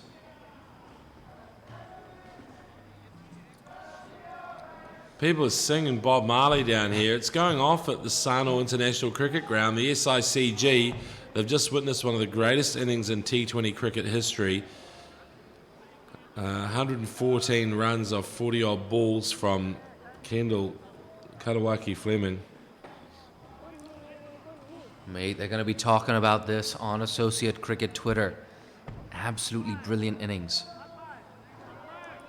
Kendall Karawaki Fleming with the 6th fastest T20I century in men's cricket.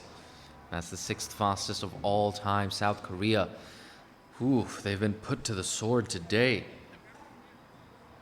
But of course, speaking of Twitter, if you like what you've heard so far today in both of these games, you can always follow me, Jay Dansinghani, on Twitter at, Jay Dansinghani. I keep it simple with that Twitter handle. James, if people want to find you on Twitter, how do they do that? Yeah, please don't follow me. I'm at James McConey.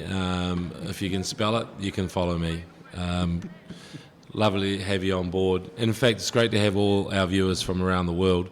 Really appreciate your support, your love of cricket. And we're watching, these fledgling nations just try and make a name for themselves. And we've just seen something special here. So I hope you enjoyed that. And we'll be with you for the next few days. Yeah, absolutely. This is day 1 of the Men's T20 World Cup East Asia Pacific Sub-Regional B. And the winner of this tournament will go on to face Vanuatu, PNG, and the Philippines in that regional final next year. Use of the feet, the skied up in the air, and 2 wickets and 2 balls here for South Korea. That's the end of, I believe, Ibrahim Takahashi. We'll get confirmation on that. It might have been Alex Shirai Patmore, in fact, dismissed just now. Nonetheless, 6 wickets down. And I wonder, is Japan going to get bowled out?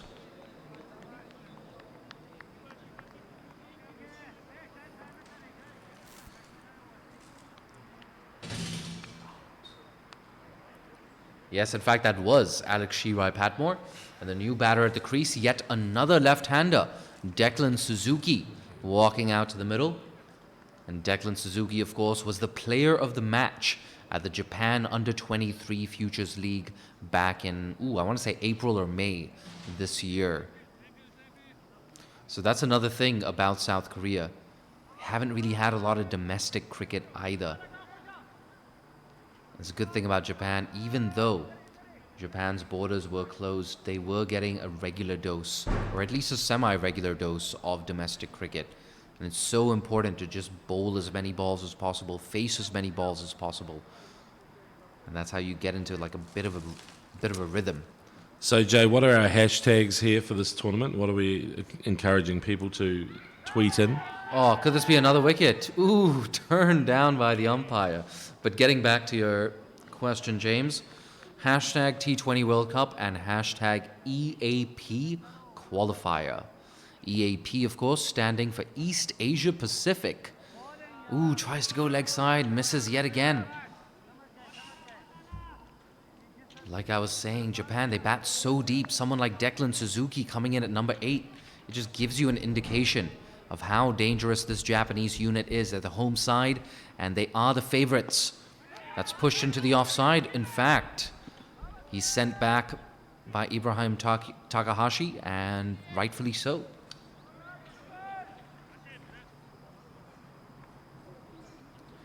Gotta say, James, I'm definitely 3 shades darker. Yeah. It's just no respite from the heat whatsoever. It's drying up my throat, the strong sunshine. Misses a full toss. There you go, first time in a long time we've seen 3 consecutive dot balls. Make that 4 consecutive dot balls. Well, the good news for you is the sun goes down pretty early here in Japan, so the second innings might be okay. Could this be a wicket maiden? Oh! No. I jinxed it, but still just 1 run off the over, and the wicket as well of Alex Shirai Patmore. 2 overs left, they're 189 for 6, Japan.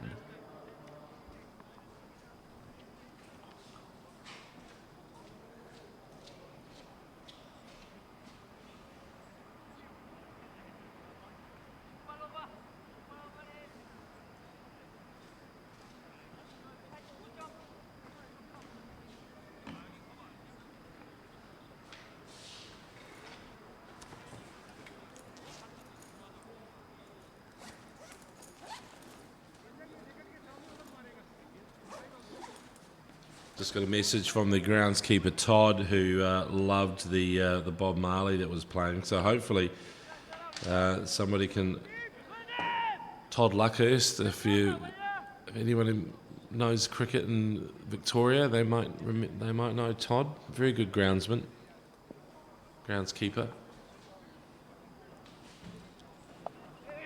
It's cut away, but he doesn't find that gap. It's just a single. South Korea, they're not going to mind this too much. 11 balls left now in this innings. It's been a long, long day for South Korea. A double header for South Korea today, of course, losing by 64 runs to Indonesia in that game 1. The curtain raiser, the East Asia Pacific Qualifier B.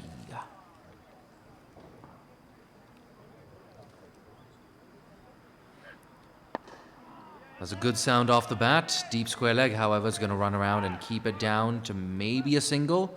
Absolutely.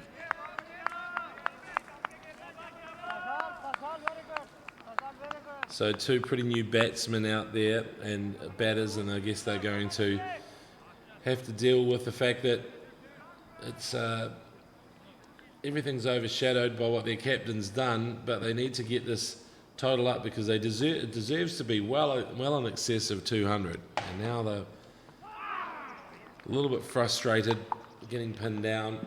And it looks like he's been bowled, in fact. Declan Suzuki struggled in his 7-ball vigil at the crease, dismissed for just 2. Look at that, 7 wickets down. There's every chance South Korea might be able to bowl Japan out. I gotta say, even with that Kendall Katawaki Fleming innings, well, at least for the rest of Japan's batting lineup, it's been a bit of a struggle, in fact. Exactly. So is this the day of Sakurano Thomas coming out to bat? He was recently playing his cricket in New Zealand, in Cambridge, which is in the Northern Districts Association.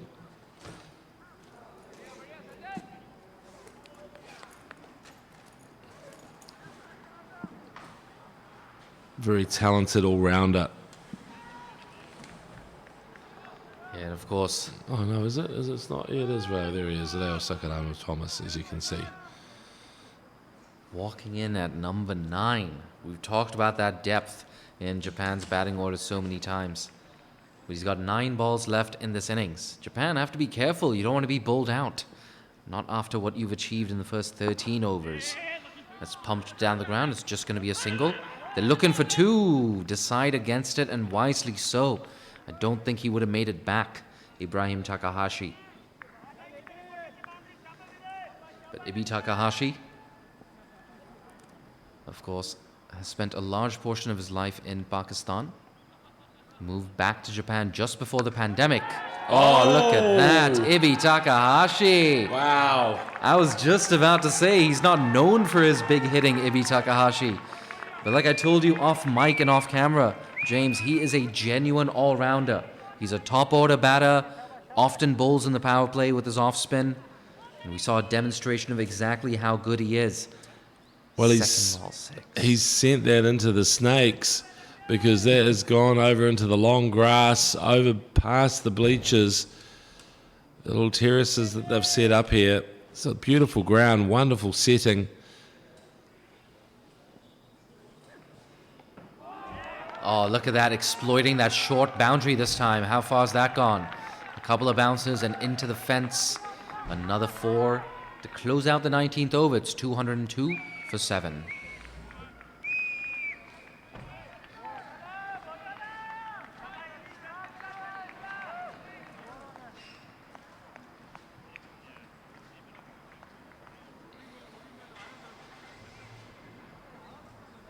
Six balls left in the innings, an innings that's been highlighted by that whirlwind century from Kendall Katawaki Fleming, reaching his century in just 40 deliveries.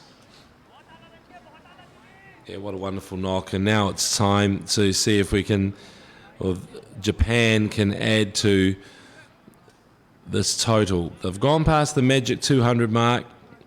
Definitely deserve that.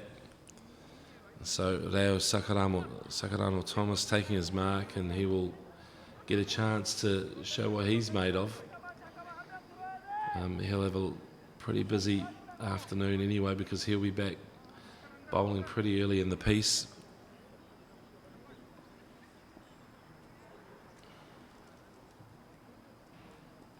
Here we go, 6 balls left. That's a good sound off the bat. How far's that gone? Is it going to find the gap? Ooh, long on, just about getting around. They get back for 2. Are they looking for a second run? Oh, no. Oh, Ibi Takahashi, that was absolutely unnecessary. There was no third run there at all. And a lack of understanding as well between Ibi and Sakurano Thomas. A lot of yes, no, maybe so. And that's how he lost his wicket, Ibi Takahashi. 6 and a 4 to close out that 19th over. He's not going to be happy with this. Yeah.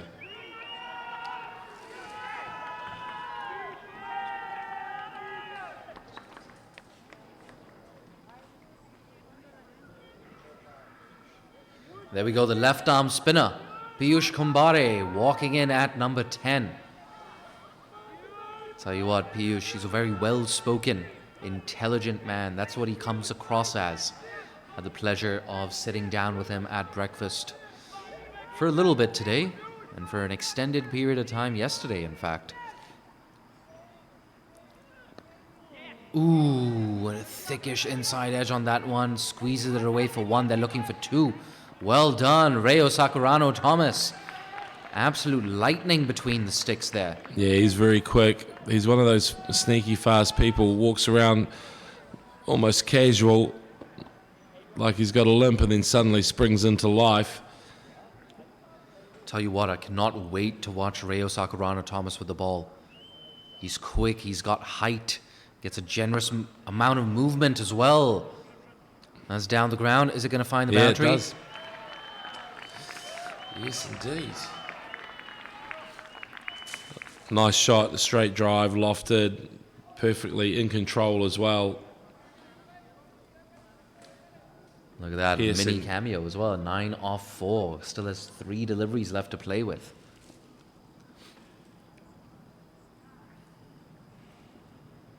Long on and long off in position.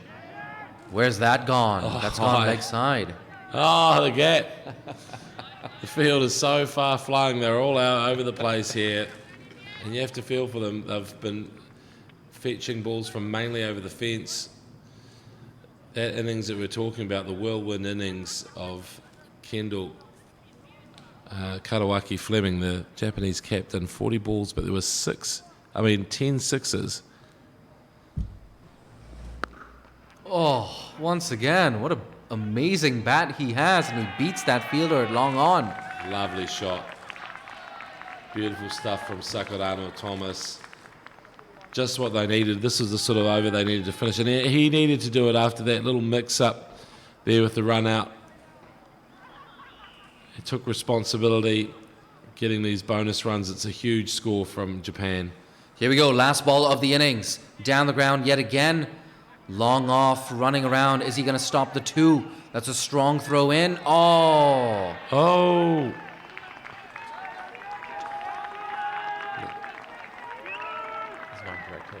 No. Now there we go, the sun shining right into my eyes. It's a good thing I got my co-commentator James McConey with me. But 2 runs to close out the innings here for Japan. A strong innings. 218 for 8. South Korea have an absolute mountain to climb. And of course, that was an innings headlined by that fantastic century from Kendall Karawaki Fleming, Japan's captain, the merciless left-hander. My God, it's gonna make the rounds on social media. I hope it gets a lot of media attention, and it's something that all of you sitting at home can help us out with. Just tweet about this game and spread awareness about associate cricket. Let's take a look at that batting card. Yes, indeed, and look at that. That's something that you hardly ever see. It's a rarity. The 6th fastest century in T20 international cricket of all time from Kendall Karawaki Fleming of 46 balls there. A nice, I think we had Navaratna there with 21. There was Ravi Chandran there with 24 as well. Shogo Kimura chipped in. He also hit it over the fence with 14. A nice card, 218 for 8 off their 20 overs. And this is going to make pretty grim reading there. Tell you what, nothing to write home about. A huge mountain to climb, but they just faced somebody who was just in incredible form. So, yeah, I agree with you there, Jay. I hope it does do the rounds. I hope people see this innings. We've witnessed something special today. And now South Korea, they're up against it, and we'll be back with the chase, the second innings, very shortly here in Sano.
And we're ready for the second innings between Japan and South Korea.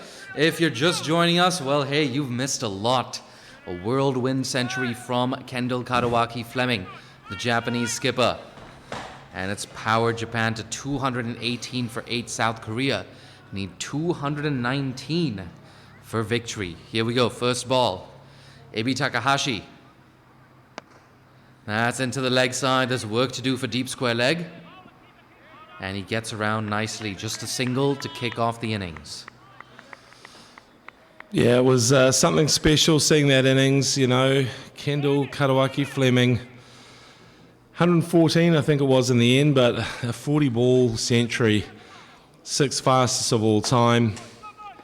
And now a huge mountain to climb for South Korea. They were comprehensively beaten this morning by Indonesia. And they will be... It's going to be tough.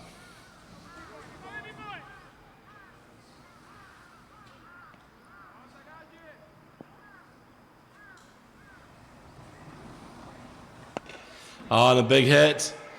And it's 6 runs, 6 runs. What a start.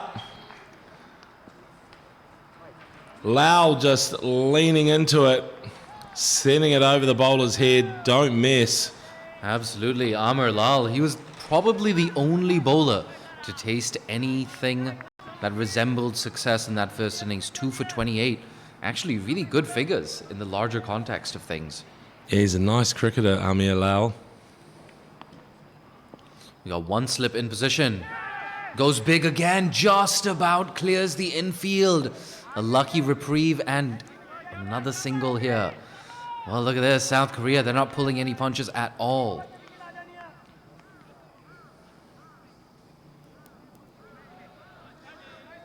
And now facing up once again is the South Korean skipper, Hyun Woo Jun. That's a good sound off the bat. He's got a fantastic bit of willow there, the South Korean captain.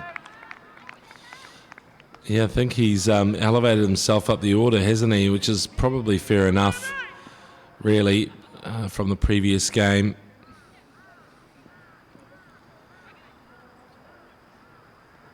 Ah, a play and a miss. That one just going on with the arm.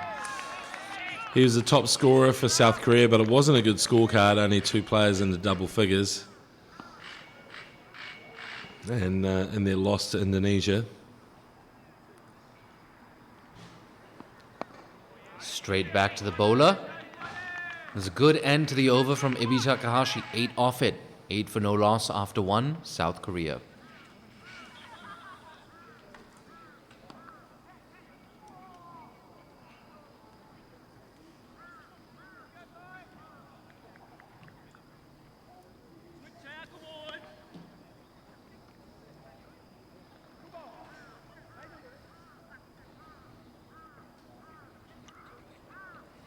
Yes, Hyun Woo Jun, the South Korean skipper, I beg your pardon, is at the crease, but he's not going to be on strike. It's going to be Amir Lal, 7 off 2. His first ball, of course, disappearing all the way for 6, straight down the ground all the way for 6, as Tony Gregg used to say. Look, speaking of kippers, I have been enjoying the Japanese breakfast at the hotel and the fish, the shiitake mushrooms. But the fermented soybeans, they're a tough one. They're definitely an acquired taste. I pushed the boat out, gave it a nudge. I don't know if I'm going back there, but I did enjoy it, most of it. You know, one thing that's surprisingly delicious is that sweet omelette block thing, which I'm sure has a more elegant name in Japanese. No, it is called the sweet omelette block thing. You've nailed that. Oh my God. Here we go. Second over in progress. Reo Sakurano Thomas drifts down the leg side. I think this is off the pads. And it's running down to the boundary. It shouldn't get there. Third man does well to run around and cut it off. So it's just 2 runs as we wait for the signal from the umpire. Ah, there we go. No signal. So it's going to be runs off the bat. Reo Sakurano Thomas gets a generous amount of movement in the air and off the pitch. He's tall, he's quick, he's got it all. Reo Sakurano Thomas works full-time as well for the Japan Cricket Association. Oh, look at that. That's a demonstration of the pace that he possesses. Reo Sakurano Thomas, probably, in fact, I'm going to stick my neck out there and say definitely the fastest of all the bowlers in this competition. Yeah, he's pretty rapid, Reo Sakurano Thomas. I've seen him bowl over in New Zealand in a pretty competitive club competition there, the Premier Comp in the Waikato. Too short. Oh, that goes down as a drop catch. Fine leg. He got his fingertips to it, and he's not very happy with himself. I tell you who's happy. It's Amar Lal. Moves into double figures. In fact, no. Oh, yeah. He does move into double figures. 13 off 5 for Amar Lal. Well, it is a drop catch. It is a tough chance, but it's just one of those ones where you set the trap and you have to be pretty gutted that it just was eluded the fielder there. Yeah, it was Piyush Kambare, the left arm spinner on that occasion. I'm sure we're going to see Piyush into the attack later on, but for now, here's Reo Sakurano Thomas. Oh, here's Amar Lal all the way. Yet again. Look at this, South Korea. A lightning quick start for them. And I wonder, was it a little premature for some of us to count them out of this contest? You never know. Another 5-6 overs of Amar Lal, and this could be a very different game. Wow, Amir Lal, that's just wonderful to see. Picks it up, dispatches it over the mid-wicket boundary, almost square actually. It was majestic. 2 balls left in this over, a 6 and a 4. A bit of a false start there from Reo. He's going to have to load up again. And there's some people in his line of sight behind the bowler's arm. And it's fair enough, actually, from Amir Lal. It's his own teammates, of course, which is awkward. There we go. We got mid-on and mid-off both up in the circle. Oh! There we go. No signal from the umpire, so a little bit of pad on that one. Yeah.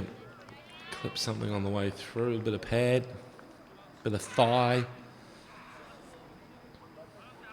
And interestingly, we see fine leg dropping back on the rope. We got a deep square leg in position as well. I wonder if Reo is going to go for a short ball. And in fact, you see Amar Lal just eyeing up that deep square leg fielder. Here we go. Could this be a bouncer? He definitely tries to dig in a bouncer.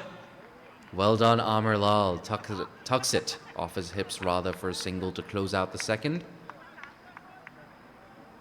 It's 21 for none after 2.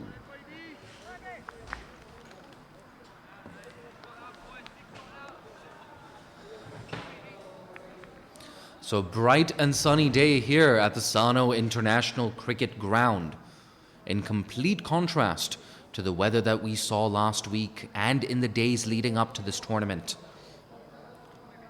And as someone who walked around the Sano International Cricket Ground yesterday, I can tell you it was incredibly, incredibly wet.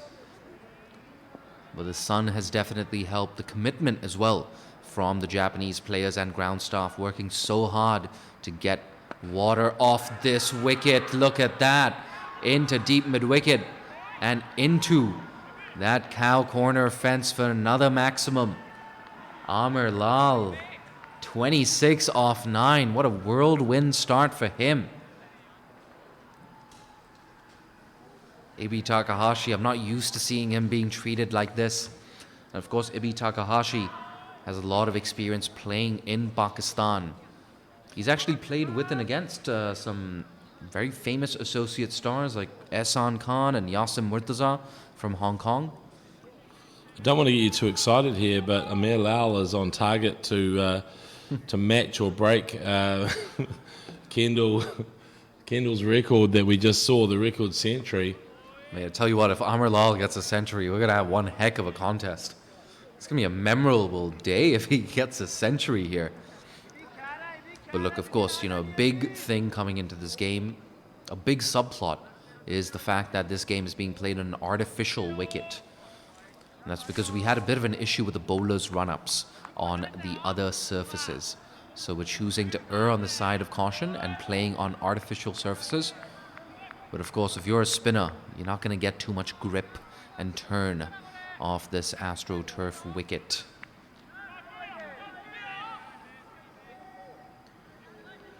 Five balls left in the over. The first one has disappeared for a 6 over deep mid wicket. Amar Lal on fire. Look at that, he goes again. And he gets yet another maximum. Back-to-back sixes here for Amar Lal. I mean, really, this is unbelievable, isn't it? We've just been treated to something special now. Amar Lal joining the party, saying, don't you forget about me. Look at that, 32 off 10 deliveries. I'll tell you what, it's been a 6-hitting exhibition so far at the Sano International Cricket Ground. A doubleheader this, of course. This is the second of 2 games today. Indonesia winning the first one by 64 runs against South Korea. South Korea struggled with the ball, but doing better with the bat. Oh, goes big again, gets a fortuitous outside edge, which runs down to the boundary, but it's not going to get there. They come back for 2 nonetheless. 34 not out off 11 deliveries for Amar Lal. Well, I like what I'm seeing from Lal. This is exactly what needs to happen. They're chasing a mammoth total. It has to be, it's now or never. Amar Lal is taking the ball by the horns. That's flatter. And I think it's done the trick. That's really high. It's going to take some catching. Wow. Well taken there from the fielder, Kohei Kubota. We might see him in action with the ball later on, but for now, he's taken a very, very special catch. Yeah, just taking a look at that replay, shortened his length. Not quite to the pitch of the ball. Amar Lal skies it up. That's a massive wicket as well, James. It's huge, and it's huge. You could see it. The hang time was impressive, and for a while they almost got tangled up, those 2 fielders, but a good strong call in the end, and I think it was Kubota who took the catch. Kohei Kubota is from the Wyverns Cricket Club. Yeah, we got a lot of Wyverns players in this Japan squad. Wyverns, of course, not making it to the semi-finals in the Japan Cricket League. The Japan Cricket League, of course, is an 11-team league, an 11-team men's league.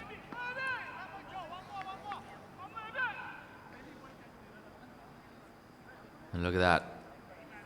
Ebi Takahashi choosing to continue with that slip. Oh, that's into the leg side. He's made a good connection on that. I don't think it's going to go all the way, but they do scamper through for a single nonetheless. Asif Iqbal off the mark. He was impressive in that game against Indonesia. 13 off 7, unfortunately. Didn't stick around for long enough. They've pretty much elevated all their hitters. They had to do it, and they're not going to die wondering.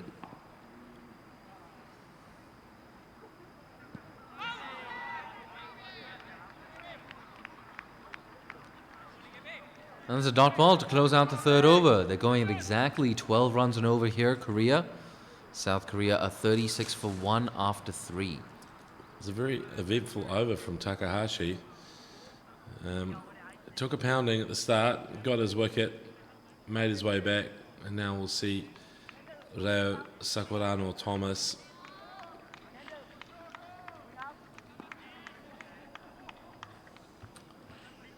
Yeah, the good news for Reo Sakurano Thomas is that Amar Lal has just been dismissed. Amar Lal, of course, pumping a maximum and a boundary in that first over from Reo Sakurano Thomas, whose parents are actually here watching this game. Yeah, they are.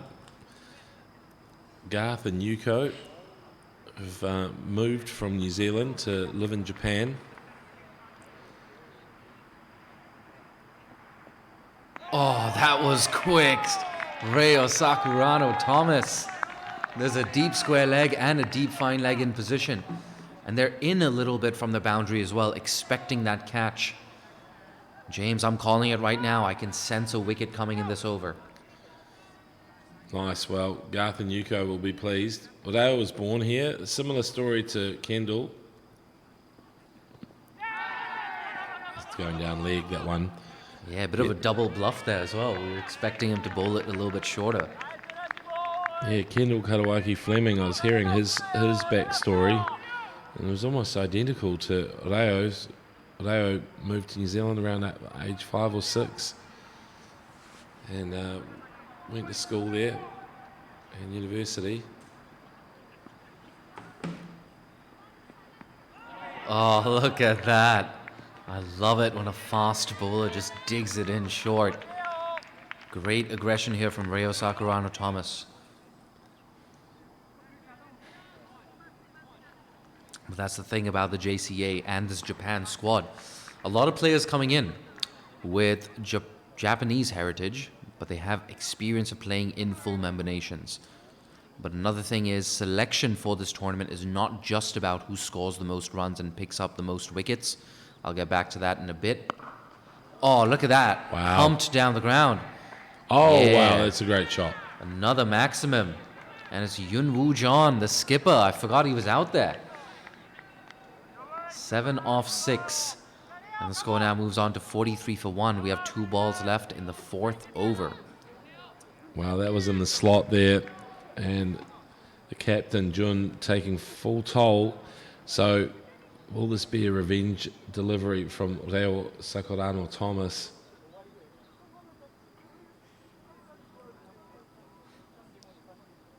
Two balls left. That's full. And squeezed away to that gully fielder. A welcome dot ball here for Reo Sakurano-Thomas. But like I was saying, selection for this tournament isn't just based on who scores the most runs and who picks up the most wickets. It's also about how involved you are with Japanese cricket and whether or not you're committed to growing the game in Japan. That's something that I have to say has really impressed me about Reo Sakurano-Thomas. Oh, digs it in short again. And on to Hyun Woo John a little too quickly. A good way to close out the 4th over for Japan. 43 for 1, the South Koreans. Like I said, Reo Sakurano-Thomas working in a developmental role for the Japan Cricket Association.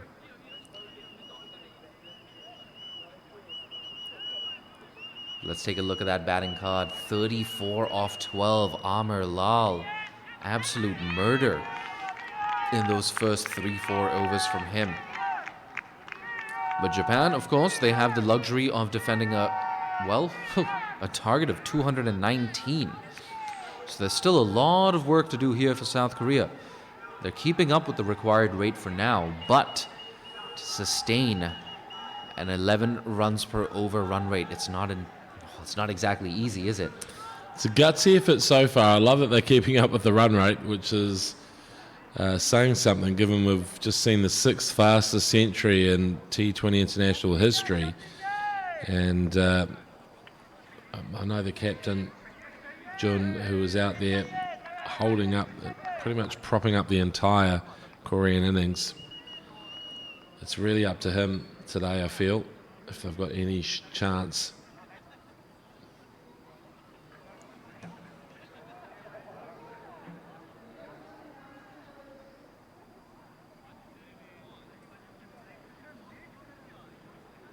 Got a bit of a break in play here.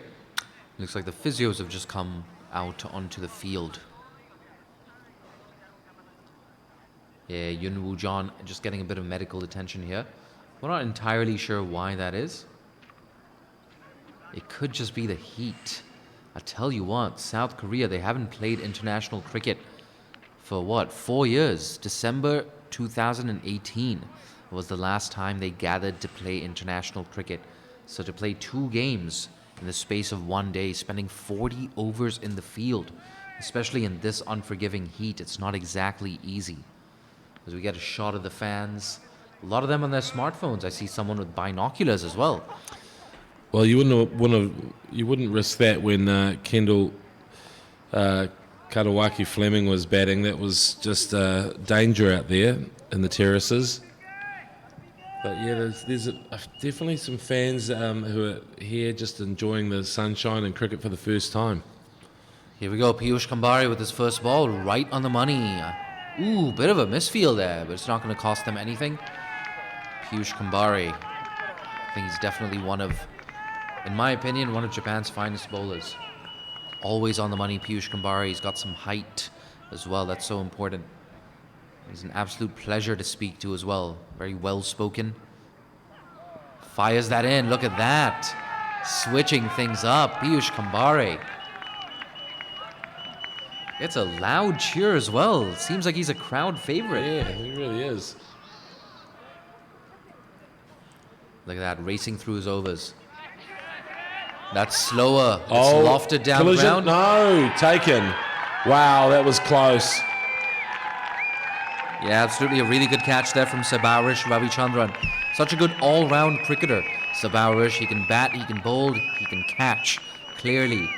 And second wicket down here for South Korea. It's the big wicket of Asif Iqbal, the dangerous Asif Iqbal. Well, he almost got mowed over by Kubota there because his teammate had eyes on it too, Jorge Kubota. And in the end, it would have been too far for him, I think. It was quite well hit. Yeah, And but luckily, Piyush Ravi Kambari. Shan. Yeah, sorry. That was an impressive piece of bowling. Yeah. His previous delivery as well, just set up the batter. It was faster, it was flatter. This one was tossed up. And that's how he got that wicket. Kambari living up to the hype that's generated by his fans down there on that long off boundary. Hey, there are multiple sections of this crowd that are cheering on Piyush Kambari. Long on boundary, there they are. With Piyush Kambari based in Yokohama. Speaking to him the other day.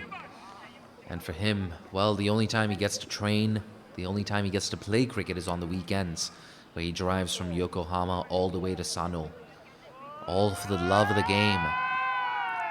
Fired in yet again. He's switching things up here, Piyush Kambari. And I have to say, his action reminds me a lot of Bangladesh's Mohammad Rafiq. I feel like this is very niche level knowledge here. I love it.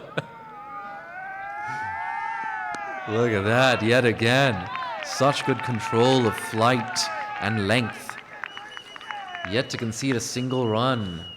Could this be the first wicket maiden of the day, James McConey? We've been waiting for it. Didn't we get... Oh, no, we did. Yeah, that's right. The unicorn. Will it arrive? Here we go. Piyush. Tossed up down the ground. No, James! Every single time. We've been so close. By the way, if you're just tuning in, he did miss in the first innings of this game 5 sixes and 1 over from Kendall Katawaki Fleming. Just incredible hitting. So that was half of his sixes in his century in that 1 over. And it absolutely distorted the Manhattan. So we ended up with the Burj Khalifa in there from Dubai. Yeah, mate, talk about a match-defining, tournament-defining innings from Kendall Katawaki Fleming. Leading from the front as well as the Japanese skipper. I'm waiting for Cricinfo to update their page. They haven't yet. Well, I tell you what. 100. He brought up that 100 in just 40 deliveries. Insane. Some people in New Zealand have tweeted me and said that is he Stephen Fleming's love child. But I tell you what, even though he is a left-hander, Oh, it's top edge. It's a catching chance. Work to do here in the deep. Well taken. yes. Yeah, Look at that that. is Shogo, isn't it? Shogo Kimura, number 66, the baseball star. 42-year-old now, but he's got wheels, he's got hands, and as they call it in baseball, a bare hander. Well, it's what you have to do all the time in cricket, guys. You got to take it with your bare hands, unless you're the keeper. So look, great. He made good ground there. It's a nice catch in anyone's language, really. That is a fine catch. And the unlucky batter, Nakash Alam, walking back to the dugout. We're going to get confirmation on who that number 5 batter is. But yes, Shogo Kimura. He's got the hands, he's got the wheels, but great anticipation as well. He attacked that ball. He had an idea of exactly where that ball was going to end up. Far too often we see fielders just waiting on their heels. But no, he attacked that ball and he turned that into a wicket. I like the fact that he's also standing in from the boundary. So even though he's outside the 30-yard circle, he's actually in a catching position. It's actually Kohei Kubota, I beg your pardon, with that wicket off his very first delivery. Kohei Kubota. I wonder if that was a bit of a slower delivery. Looked like he just rolled his fingers over that. So I like this from Japan. Very proactive with the ball. Piyush Kambare, incredibly impressive in that previous over, picking up a wicket as well. And of course, a wicket off the first ball of this over as well. They've lost 3 in the power play, South Korea. Dug in short, slashed away. Ooh, it was almost all the way. A 1-bounce 4 over that backward point region. Well done, Korea. They're not giving up. They keep going at these Japanese bowlers.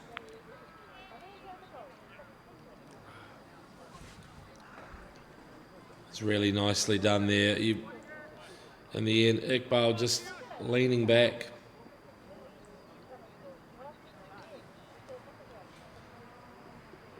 And just threw the bat at it, and I think that's what they have to do.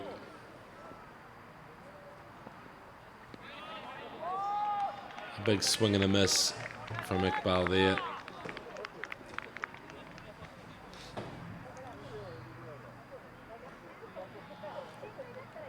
And you spoke about this earlier, South Korea just sending all their hitters up the order.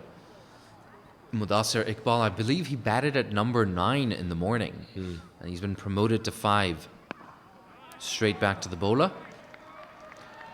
Look at that, practicing a pull shot in front of square. Mudassir is not here to just hang about. Yeah, why not?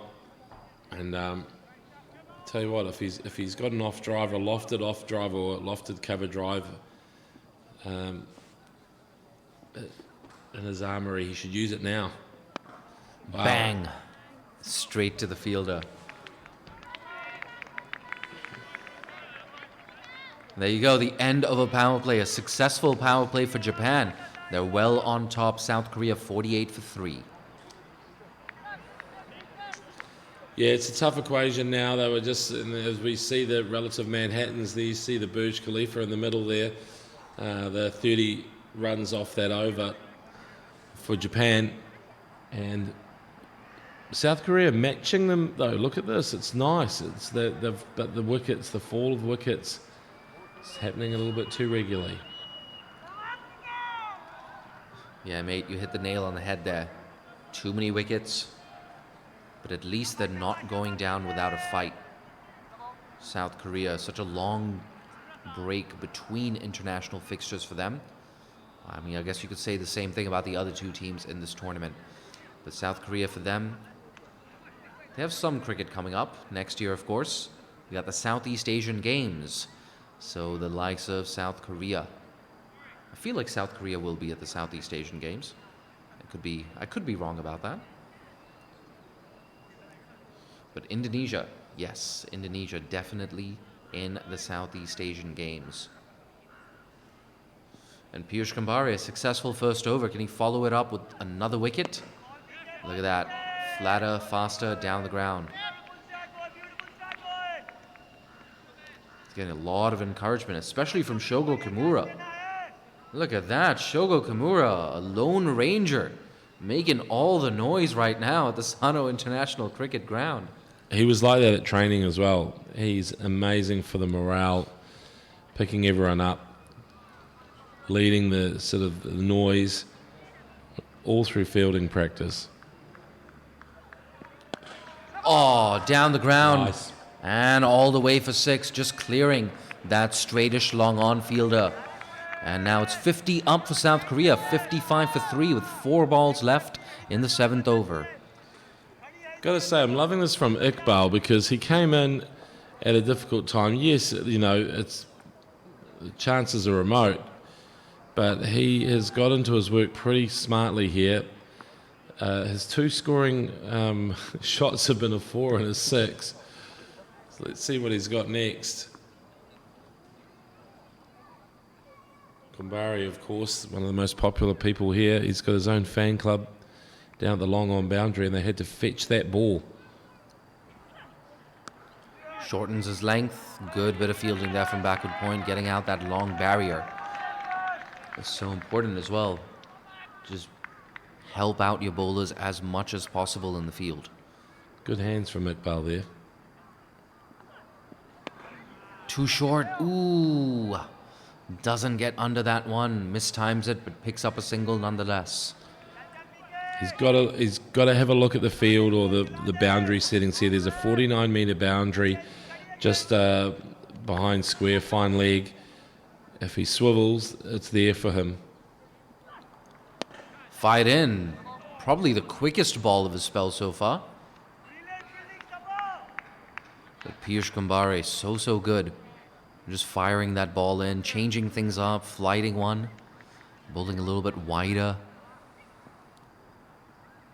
Here we go, last ball of his second over. Comes a little wider of the crease this time. Wow, he's going to get 4. Oh, look at that. Yeah, missed that actually. It's an under edge. And yes, the umpire signals runs. So fortuitous boundary there for Iqbal. Mudassar Iqbal, he moves on to 15 off 9. And the score now 61 for 3. Well done, South Korea. You're fighting hard. To be honest, the temptation is always to go over the fence. But when you look at this field, there's a 49-metre boundary there behind square. There's a few ways to get some, you know, cheap runs that you wouldn't otherwise be offered on most cricket fields. So the reason for that is because of the heavy rain a couple of nights ago in the field, and the ground staff have done an incredible job to get it cricket ready, playing on artificial surface today, but hopefully we'll be on the grass tomorrow afternoon.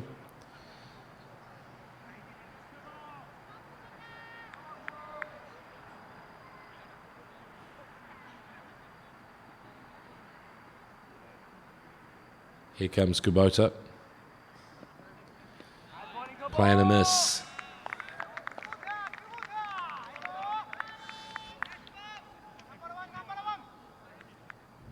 Yeah, it's the captain down there, Jun.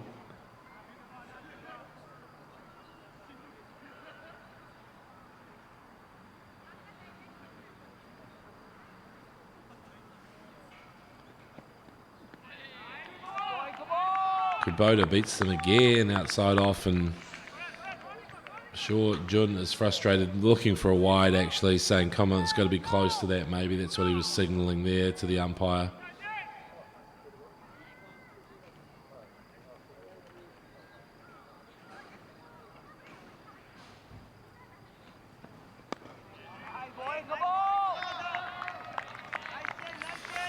Well, it's a third dot ball in a row from Kubota. He's put the brakes on them, has Kubota.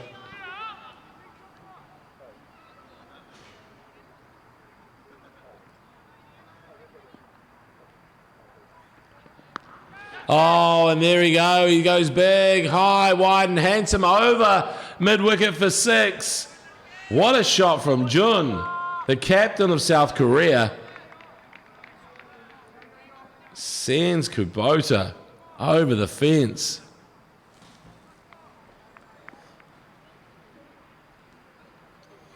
It's almost a pull shot. Could you call that a tractor pull with Kubota and Jun pulling him over the mid-wicket fence there? Something to ponder as Kubota at the top of his run.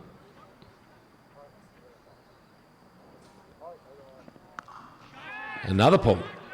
Another tractor pull. And it's another boundary for this time.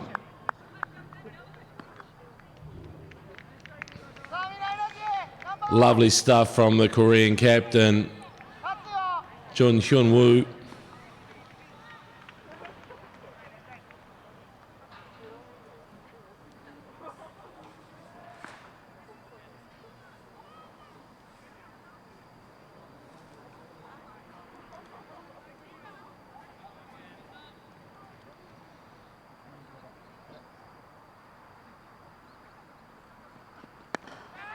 Oh, and again, just the 1 run. But I tell you what, that makes it a very good over for South Korea. 11 off it. South Korea 72 for 3.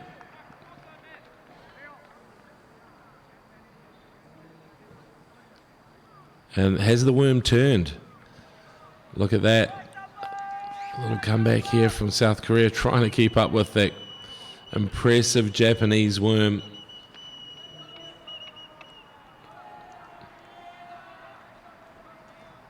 Chant goes up.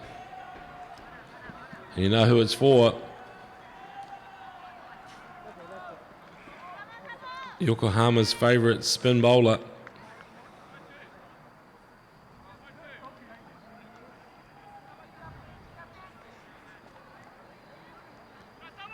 Oh no, it's not. We've had a change. Ravi Chandran.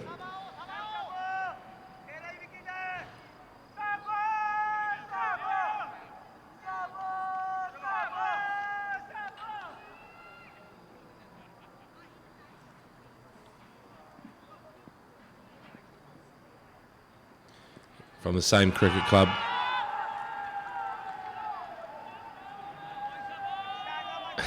And the fans from the Tigers Cricket Club.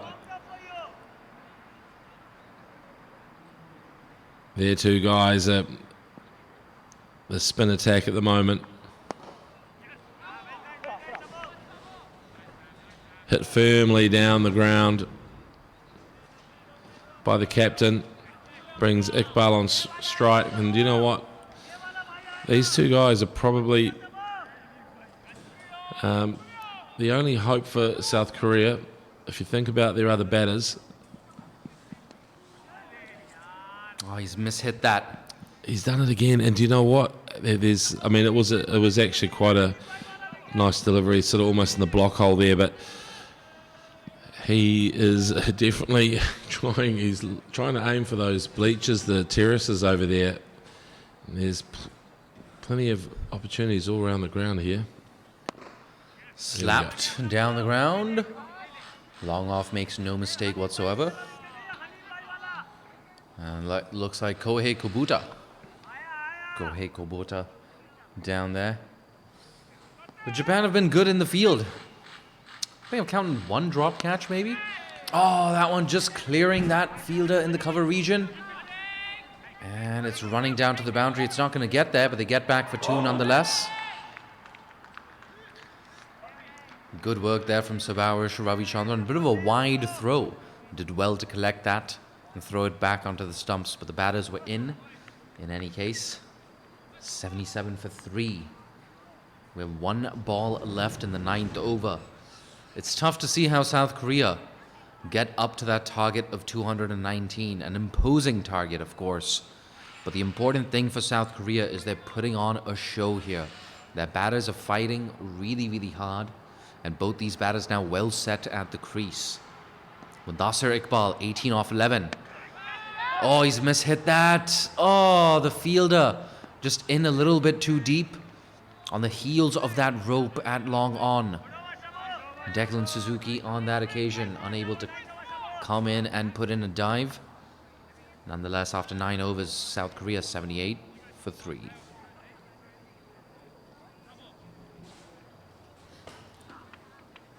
I gotta say, it's been a pleasure bringing you this production.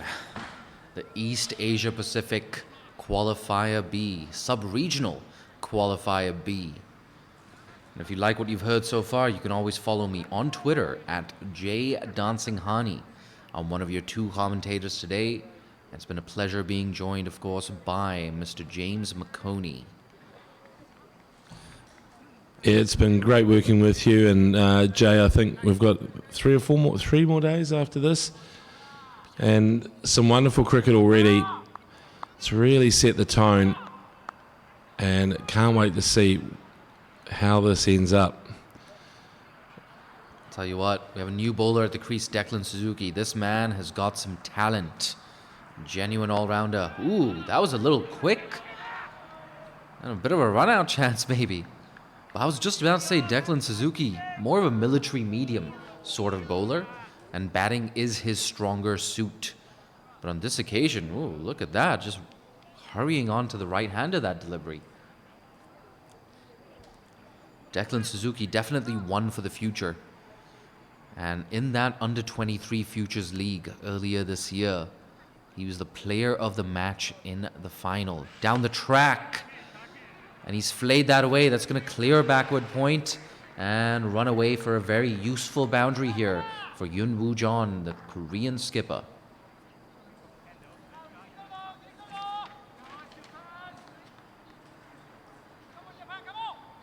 Yes, 4 deliveries left now in this over. Yun Woo Jeon getting a move on, 26 off 20. He was starved of the strike, in fact, in the first half of this innings, but catching up and catching up nicely.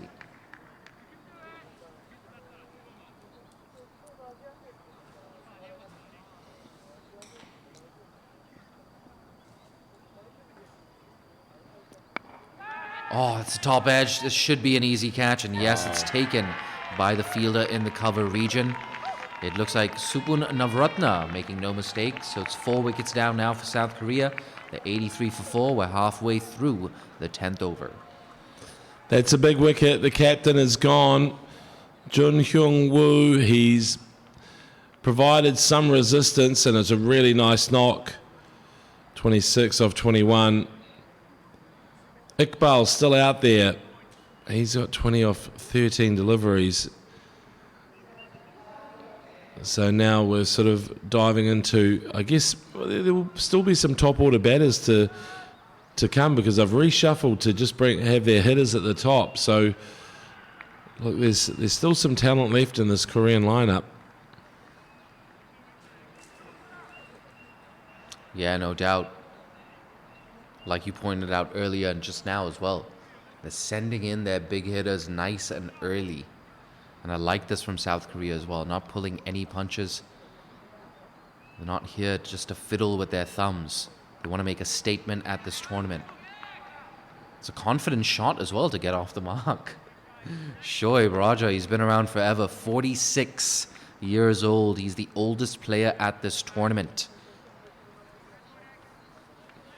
Played one of the shots of the day as well. A beautiful clip off his pads in that first game. I'm not sure why I remember that. I guess it's just, well, that's how memorable that shot was.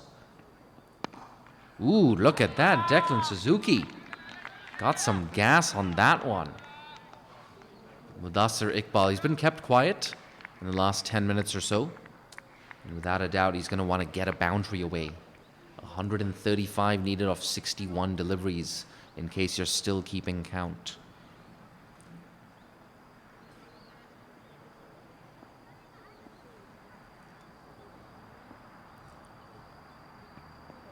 Oh, nice and quick yet again. That's an impressive over, a successful one as well. 6 runs off it, and a wicket as well of Yun Woo Jeon. We're at the halfway mark. There we go, 10 overs. And they need 135 from the next 10. Yeah, it's a tough equation. It's been a tough day here for South Korea, losing by 64 runs against Indonesia. And if you're just joining us for this game, the news from the middle is Japan won the toss, decided to bat first. And on the back of a scintillating century from Kendall Karawaki Fleming, they reached 218 at the end of their 20 overs. Sabarish Ravichandran to continue. And that's hit to backward point, no run.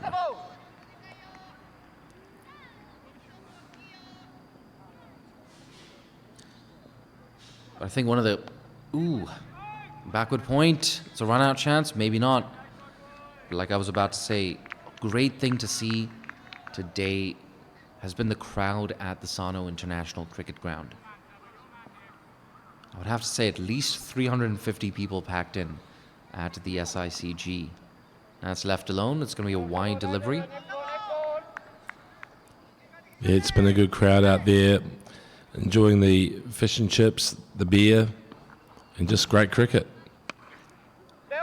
Ooh, that's aerial into deep mid-wicket for just a single. But I believe tomorrow is also a public holiday in Japan. And it's a Sunday, so a Sunday afternoon game. It's the big game as well between Japan and Indonesia. That's cut away. Backward point makes no mistake. They're just trying to drag things back here, Japan. Korea, they're running out of hitters. Shoaib Raja, however, can definitely go big. He tries to go big, goes leg side, and square leg does well, keeps it down to 1. Yeah, that game tomorrow between Japan and Indonesia, 1:30 p.m. local time. Here at Sano, all the games are here at the SICG. Oh, look at that. Yes. It sounded like a 6, and it sails over that long on fielder. Well, it's a traceable at 6, this one. And I really like what we're seeing from Iqbal. He's got something. He's got a bit of X factor. Really getting a chance to express himself. He's their only hope. Look, to be honest, it's a 9-run. Oh no, is it more? It's 10 off that over. Just need one more boundary per over, and I tell you what, you got yourselves a game. Korea will be happy because already they've batted so much better than they did in their first game. And we called this as well at the end of that first game. They're just going to get better. That timeout in the middle has definitely served them well. Oh, it's pulled away. In fact, he's beaten deep mid-wicket. Mid-wicket in the circle. And yes, it's a 4 to that deep mid-wicket boundary. So both batters now getting in on the act. This time it's Shoaib Raja, the 46-year-old veteran.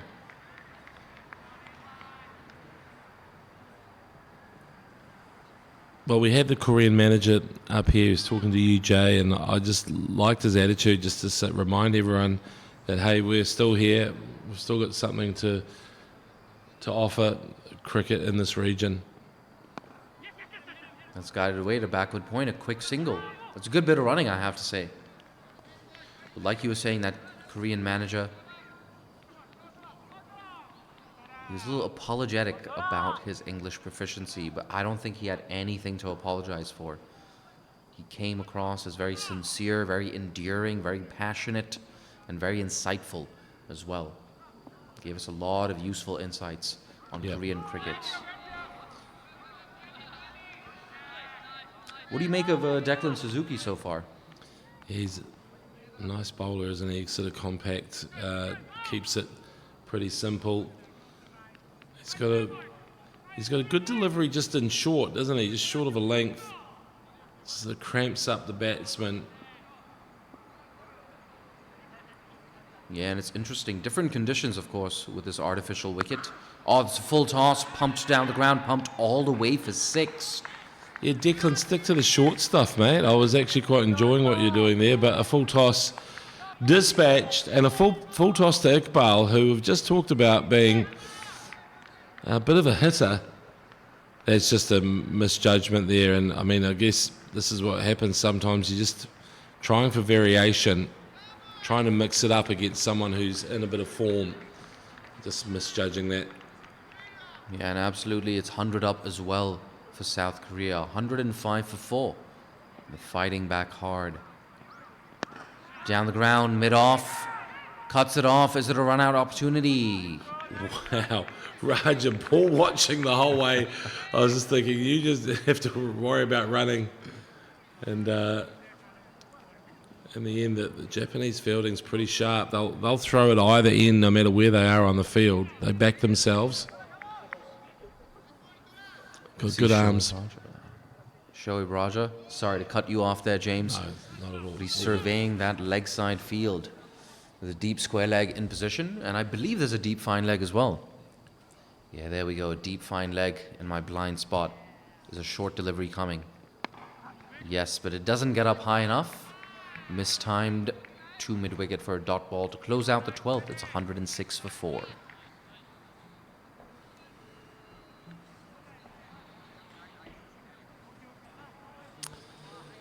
Well, there's the worm. It's struggling to keep up with Japan, and of course it should.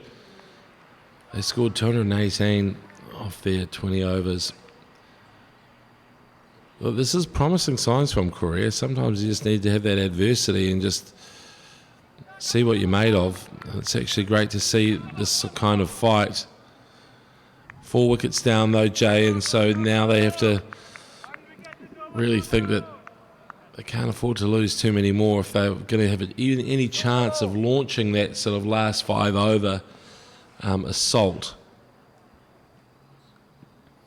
Oh, look at that. He was thinking about going for that. Lets it go through to the keeper for a wide delivery.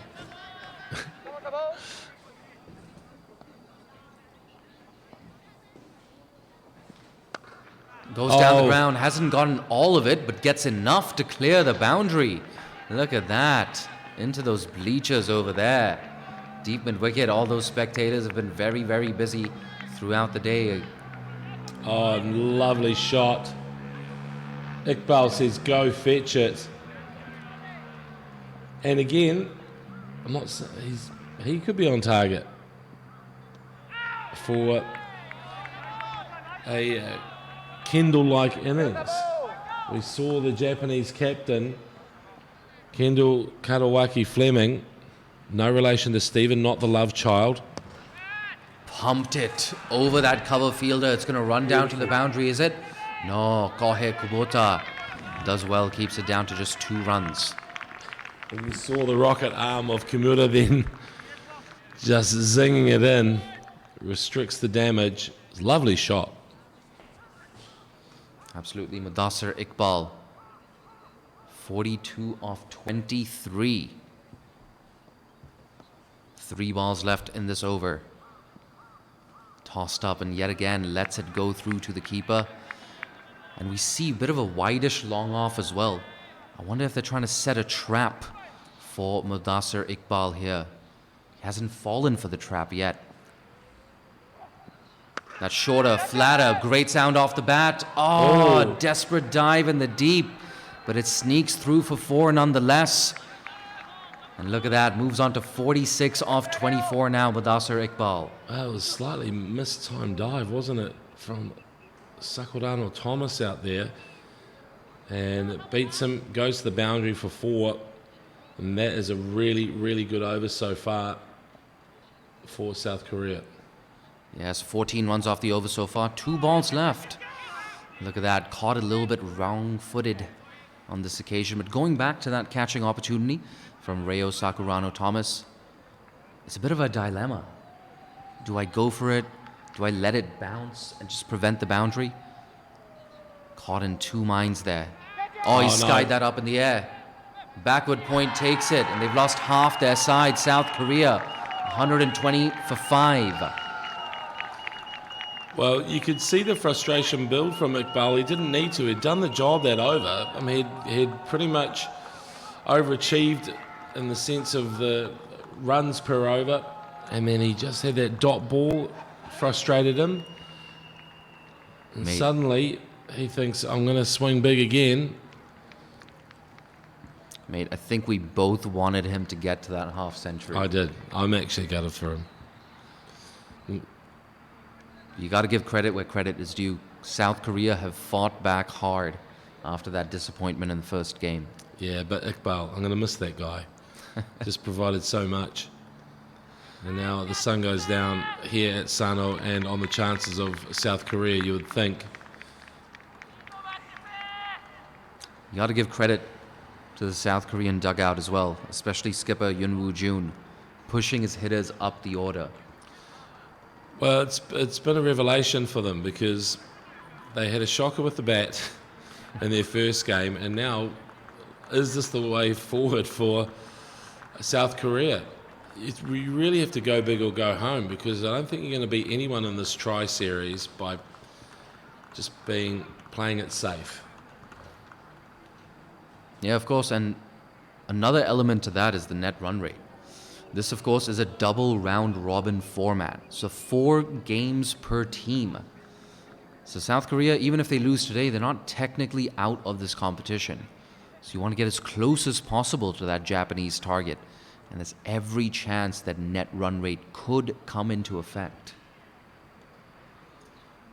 Well, this is a nice time for Sakurano Thomas to come in for his second spell. with a bit of fresh meat out there. Dayun is an opener from the first game, and then Raja has just been there for 8 balls. Tell you what, Rayo Sakurano Thomas, he's leaked 20 runs in his first 2 overs. Now that's a lot better. Nice and straight, not much you can do with that as a batter.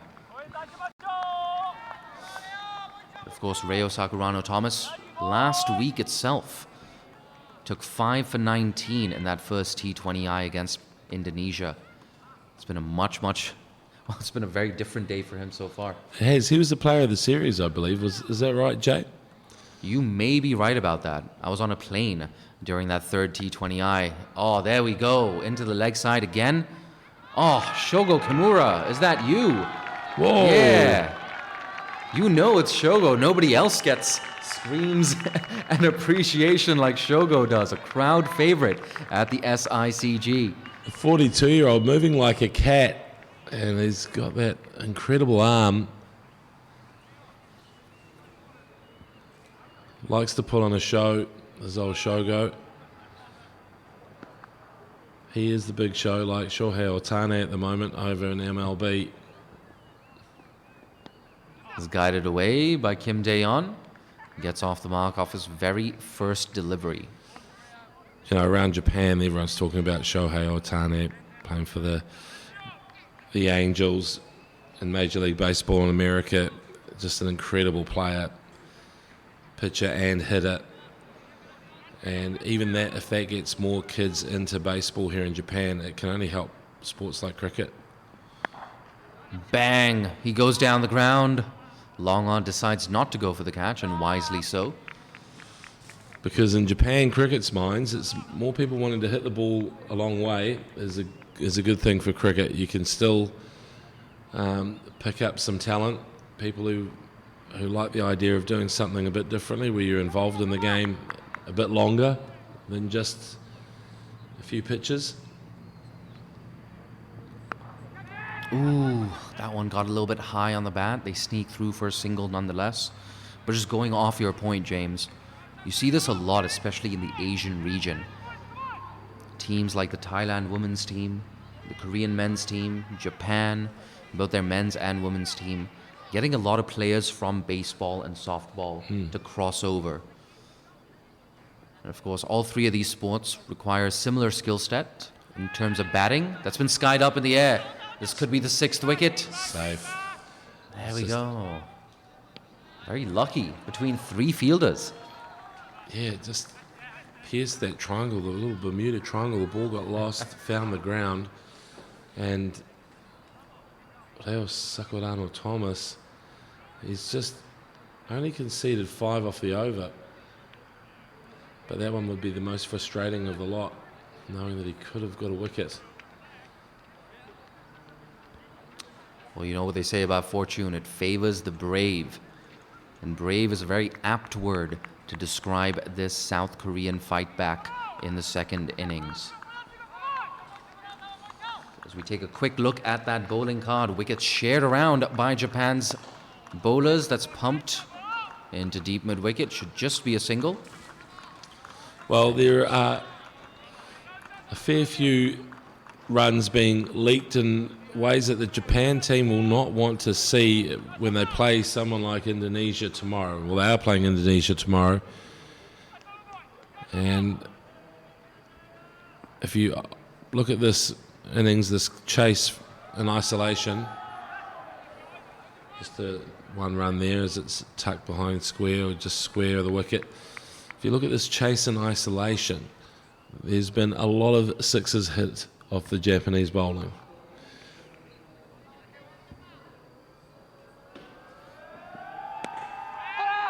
Once again, Declan Suzuki nearly pulled off a specky. Actually, I wonder if there was any need to dive from Declan Suzuki down at long on. That's the question, is it? Was it a diving effort? Should have. Maybe just arrived at the strange angle for him. Tossed up. Could be Suzuki into the action yet again. And this time he makes no mistake. And I tell you what, Declan Suzuki, he's got a strong arm. You know who else has a strong arm? Shogo Kimura. Yeah, he really does. Throws from the core, apparently. Look at that. It's a good bit of work as well from Alex Shirai Patmore behind the stumps. You know what they say, when you don't notice a wicketkeeper, you know he's doing a good job. Yeah, if the secret to great throwing is throwing from the core. There we go. It's big. It's down the ground, and yeah. 6. Declan Suzuki can only watch that sail over his head. That's the first 6 of this over. First 6 in a long time, in fact, I think. Or am I making that up? Maybe I've got a selective memory. There've been a fair few. Look, I just think that, you know, if it wasn't for their mammoth total, I think Japan will be disappointed with the defence in some ways. I know that Korea are just going for it because they have to. But there's a lack of fear, I guess, from this Korean team at the bowling, at the Japanese bowling, and something Indonesia will want to pick up on as well. Just be fearless. We saw a really nice innings from our mate Paddy. Paddy Survey in that first game. Paddy's survey was impressive. So there are runs to be had. Of course, T20 cricket, it's always been like that. You know, go big or go home, they say. So Korea's given it a nudge.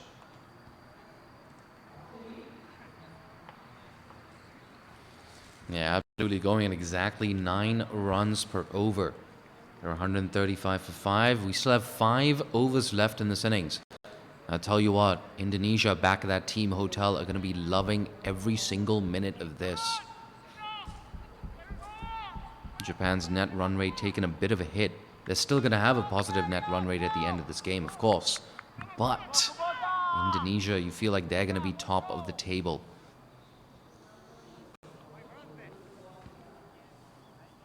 Of course, this is one of the great rivalries in sport, isn't it? Japan and South Korea. So look, at any sport, at any level, this is a big deal. You can see there's a lot of national pride on the line.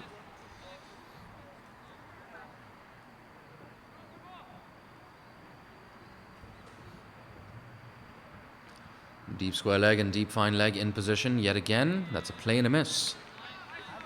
I have to say, interesting field set. Anytime the bowlers have dug it in. Well, to trouble the batters, you got to get it right on target. There hasn't been a lot of bounce on this artificial wicket so far.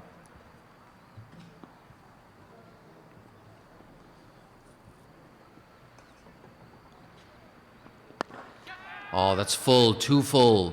Oh, gets away with that one. The batter just mistiming that. It's just going to be a single to Kim Dae-yeon. Now it's 20 past 4 in the afternoon local time, and if you're wondering, oh, is it overcast? Well, there is a bit of cloud cover, but it just gets dark very early in Japan. It completely threw me back in the 2019 Rugby World Cup.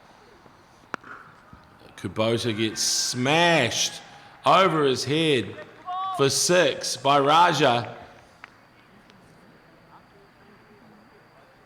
Raja's saying this isn't over. It's over your head, that's for sure. Kubota says, go and fetch it. Oh, Raja, he's still got something to say. Charges, advances down the wicket. He'll only get a single, he knows it.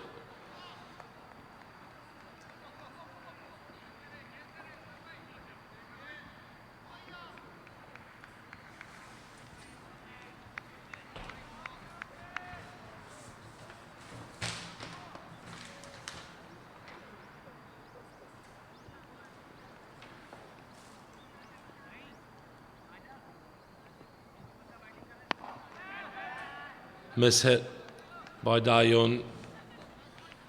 It'll bring Raja back on strike. Mohammad Raja, that magnificent 6 off Kubota. Kubota's he's been taken to a couple of times actually. I think you might have been out of the room for that Jay, but he's... Ooh, goes over mid-wicket. Oh, look at that, Shogo Kimura. If he's fielding in the deep, Yeah, you're not going to beware. get too many boundaries. Beware Shogo. He made up that real estate quickly. He's just an utter professional, 42-year-old, former baseball pro, Shogo Kimura. End of yet another over. 11 runs off it. And a maximum to Shoaib Raja. He's 28 not out of 19 deliveries. Yet another South Korean batter who's impressed today. But like you said earlier, James, I don't think Japan are going to be too happy with the way they've defended this total so far. No, Japan, they've definitely got some work-ons, and that's good because they need to be stung a little bit because this is a big deal. As you mentioned, Jay, the winner of this tri-series, it's a big prize, really. They advance to a regional final, if you like, a quad series. Can you tell us a bit more about that? Yeah, absolutely. It's essentially going to be a quad series for whoever qualifies from this tournament. They're going to play Vanuatu, PNG, and the Philippines. And whoever wins that goes to the World Cup. So yes. PNG would be the favourites, would you say? Yeah, absolutely. 100%. PNG, the highest ranked, of course, in the East Asia Pacific region. But they've also played multiple World Cups. They've been at global qualifiers. So all that experience of playing the highest ranked associates and full members as well. It's invaluable. All that full member game time, absolutely invaluable. That's thumped straight to backward point. It's just going to be a single. Piyush Kambare has come back into the attack. I'm happy to hear that for Papua New Guinea. Of course, famous for being the one nation in the world where rugby league is the national sport. Although things are changing in some would say in Tonga, Matamā Tonga, which is the national rugby league team, is now a bigger deal than the rugby team. Ooh, down the ground. It was mistimed, but it's not going to be a catching chance for Declan Suzuki. Just a single. I tell you what, Suzuki's been very, very busy at that long on position.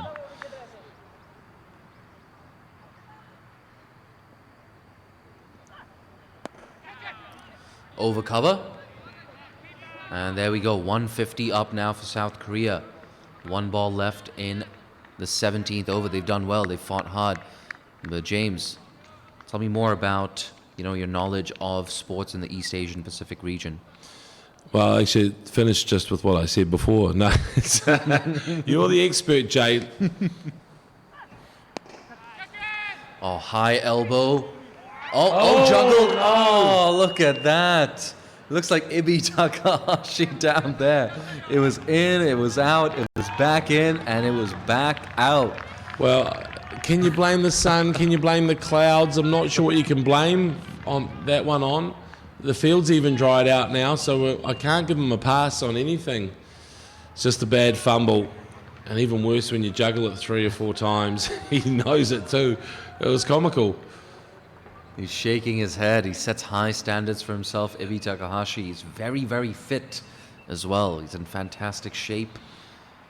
He's got, that athletic, lean build. Ibi Takahashi. I think he was just a bit off balance on that occasion. Needed to be steady in a good base. It's really an easy catch.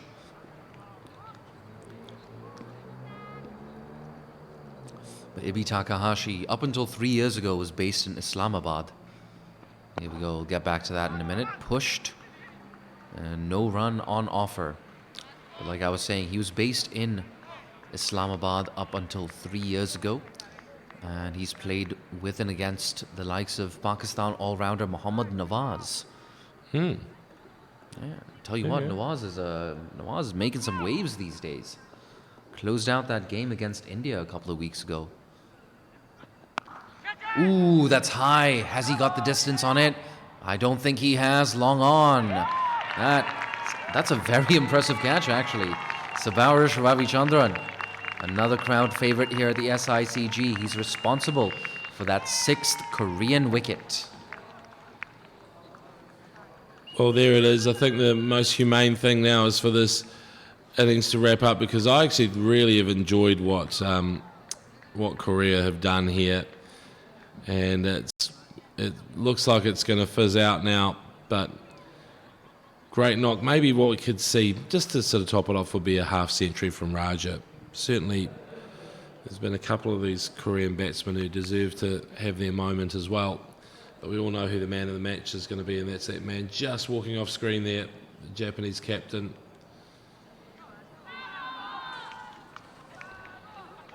Kendall Karawaki Fleming. Yeah, and it looks as if South Korea,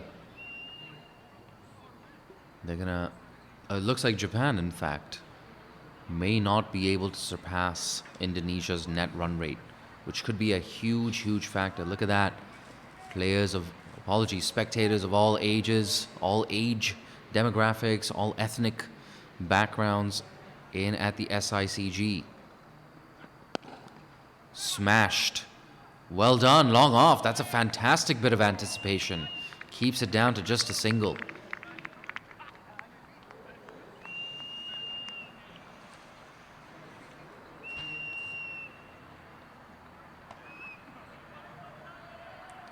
The new batter at the crease, walking in at number 8, who just got off the mark, Lee Kang-min. Or Kang-min Lee, rather. Well, for me, it's all about Raja. Let's get him to that half ton. Ooh, that's well hit. A little bit too much bottom hand on that one. I think he meant to go a little bit straighter. He just picks up a single for all his efforts. I think it's needed to be a boundary right then, actually. there was time, and overs deliveries are running out for him. But look, it's been a great fight. Look, this total would have won game 1 for South Korea if they batted like this. Not sure. It's a good change-up as well. I think he took the batter by surprise. Lee Kang-min, one of those players who has a baseball background for Korea. Hopefully we're on the grass tomorrow, I think. Jay, that'll be nice to see. A near action replay, a play and a miss yet again. And that rounds off the 18th over. South Korea, 153 for 6. Well, I'm glad we've seen this sort of cricket, explosive, dynamic, brilliant cricket that we've seen today, because I think people need to see what's going on in this region. It's impressive. And sometimes when you look at, is it the European Cricket League and how they make, they go viral for some sort of humorous, slightly calamitous errors. And you wonder, is that the only other level of cricket? Well, if you're a fan of it, this is great to see. And we will see in an expanded World Cup someone from the East Asia Pacific region in 2024, I believe. Yes, absolutely. 2024. That World Cup just 2 years away. I gotta say, I cannot wait for that expanded World Cup. And T20 is the perfect format to expand cricket and really globalize the game. We have 12 balls left in this South Korean innings. Lee Kang-min is on strike. Declan Suzuki will be bowling the penultimate over. We can just see Kang-min Lee as well, just eyeing up that leg side region. It's getting a little bit cloudy right now in Sano, and hey, I'm not going to complain. It's been a hot, hot afternoon. It's pulled away, mistimes it. Oh, a run-out chance! Alex Shirai Patmore, perhaps you had to be behind the stumps on that occasion. But I tell you what, Alex Shirai Patmore has been near flawless behind the stumps today. They got a handy knock as well in the first innings. A couple of boundaries, including a reverse scoop over gully. Look at that. Innovative cricket from Alex Shirai Patmore. We saw that innovation in that series against Indonesia as well. It's cut away. Ooh, over that cover fielder. It's running down to the boundary. Shogo Kimura. Fancy football, unable to save the boundary. Lee Kang-min with his first 4. I beg your pardon. We are, of course, commentating on men's cricket. It is his first boundary of the innings. But I tell you what, 6.5, 7 hours of consecutive commentary from me, Jay Dansagahani, and my co-commentator, James McConey. Tell you what, the throat gets dry. Jay, I'm so glad you're here. Would not have managed it without you at all. Thanks for propping us up. This guided away backward point. We'll keep it down to a single. Mate, the feeling is mutual. I don't see how I could have done this without you. It's been an awesome day, really. I did get a little bit of FOMO just looking down and seeing a couple of friends of mine down there having beer and fish and chips. Suzuki. Oh, look at that, just clearing backward point. Could have been his second wicket. Nonetheless, they get back for another 2 runs. South Korea, they're running for absolutely everything. You love to see it. Well, this is the sort of total that they can build on now for future games, because I actually thought their bowling wasn't too bad in that first game. They just capitulated in the batting, and they're not the only team to have done that. It happens to the best of them, right? But this is something they can build on. This is a tournament that's lasting 4 days. They've got to try and get a win somehow. Down the ground. He hasn't quite timed that. And yes, they're going to come back for 2. Oh, a clean gather from Declan Suzuki. Could have seen that 7th wicket fall. But I tell you what, this is good practice for Japan as well. They're going to win this game. They might take a bit of a hit when it comes to net run rate. And Indonesia, it looks like they're going to be top of the table after today. But for Japan, it's all about perfecting their skills ahead of that big clash tomorrow. That's hit into deep mid-wicket, square leg rather. He does really well. Who's that down there? Is that Rayo? Yeah, that looks like Rayo Sakurano Thomas. He moves like a cat. He's a quick man.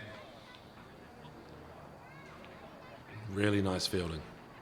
164 for 6. We just have 6 deliveries left in this innings and this game. It's going to be a resounding win here for the Japanese. A win, of course, powered by a scintillating century from Kendall Karawaki Fleming, the Japanese skipper leading right from the front.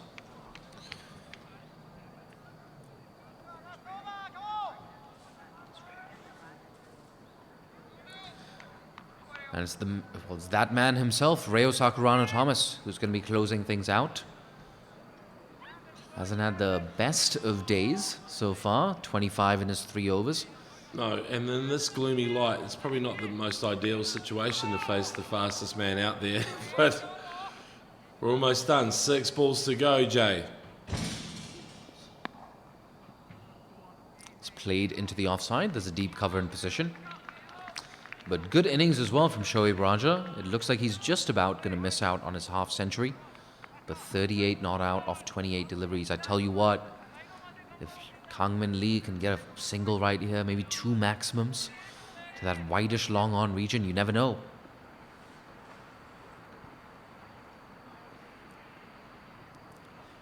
He backs away and plays that through the offside. Has he found that gap? No, he hasn't. There's a deep third man in position. Are we still holding out hope for the Raja half century? Is this what we're thinking? Mate, I think all of us, all neutral fans and both of us, we want to see one of these South Koreans get a half century. I don't think he's going to hit 3 fours. One of them's got to go over the fence. Go big, Muhammad. Oh, it's down to fine leg. It's just going to be a single. it's not going to happen. Mate, you never know. A single now, 2 maximums, yeah. Good Good knock though, Mohammad Raja.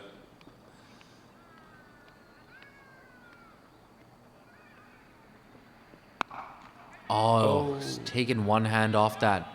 Deceived by a slow one. It's good stuff from Reo Sakurano Thomas, actually. Just dragging things back in this over. Yeah, it's nice. A bit more precision now. And he's just gone for 4 runs so far. Here we go. It needs to be 2 sixes. Mohammed, that's it. Shoaib Raja on strike. He's not going to get his half century. That's whipped away. Work to do here for Shogo Kimura, who does well. Ooh, could have been a run out. But it's just a single. 1 delivery left now in this innings.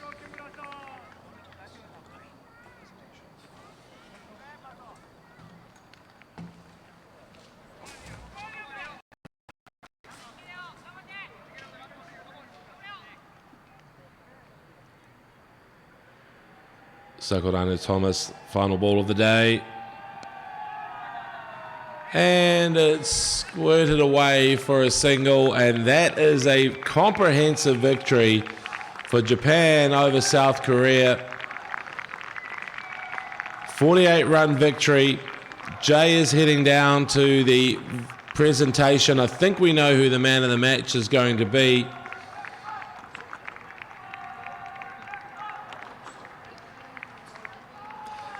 And so that wraps things up here. We have a look at the batting now. And look, I really enjoyed what South Korea put together here. It's a good chase, solid chase, 170 for 6. Mohammad Raja there, and of course Iqbal with a wonderful lightning innings, a whirlwind 46 off 26. And the captain's knock is at the top as well. And Amir Lal started things off with some fireworks, 34 off 12. Yeah, they went down swinging. Love to see it. You can hear the chanting there. And then the bowling, the pick of the bowlers there. Kubota, 2 for 28. And just an ensemble cast, really, everyone chipping in. Kumbari quite economical there as well. And Sakurano Thomas pulling things back and providing a lot of effort all the way through. So there we go. Look at that. Unbelievable innings there from the captain, Kendall Karawaki Fleming, the 6th fastest T20 international century of all time, 114 off 46 balls. Yes, there were other people chipping in, but this is what we're going to be talking about. The big highlight is that century. 40 balls he reached the century. I've seen a lot of things in my time. I've seen the Great Pyramids. I've been and seen the Empire State Building, the Taj Mahal, and Big Ben. But seeing Big Ken tee off today in Sano at the Sano International Cricket Ground was something to behold. One of the wonders of the world. And now we look at the table, and Indonesia top it on net run rate. And that'll be a fascinating game tomorrow, starting at 1:30 here at the SICG. Please join us if you can. Indonesia versus Japan. Top of the table clash in this men's T20 World Cup sub-regional East Asia Pacific qualifier in Japan. Thank you for joining us. On behalf of myself and Jay Dansinghani, I'm James McConey, signing out for today. Catch you tomorrow. We'll go to the post-match very shortly.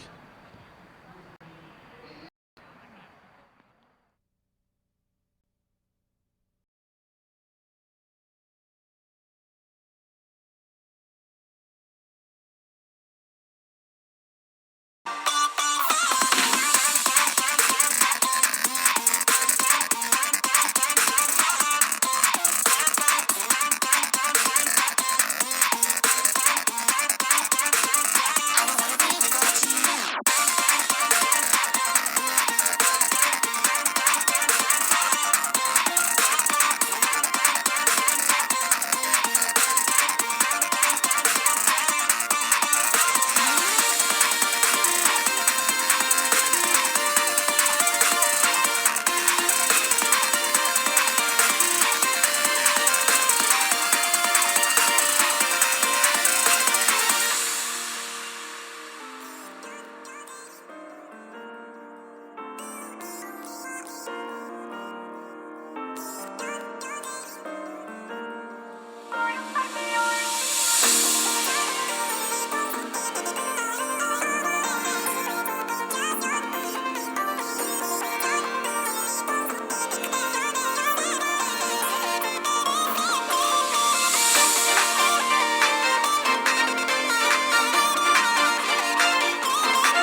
Presentation ceremony for Japan versus South Korea. A convincing victory for Japan, of course, but not before South Korea fought hard in that second innings. I want to kick things off by inviting the captain who finished second from South Korea. If you could please join me up here for a quick few words and some quick questions. So Jun, of course, you know, in that first game, a big loss in that first game, but are you happy with the, you know, your performance, especially with the bat in this game? 첫 경기에 우리가 많이 좀 안 좋은 경기를 했는데 그 결과 오늘 경기 결과에 대해서 좀 어떤 기분인지 묻고 있습니다.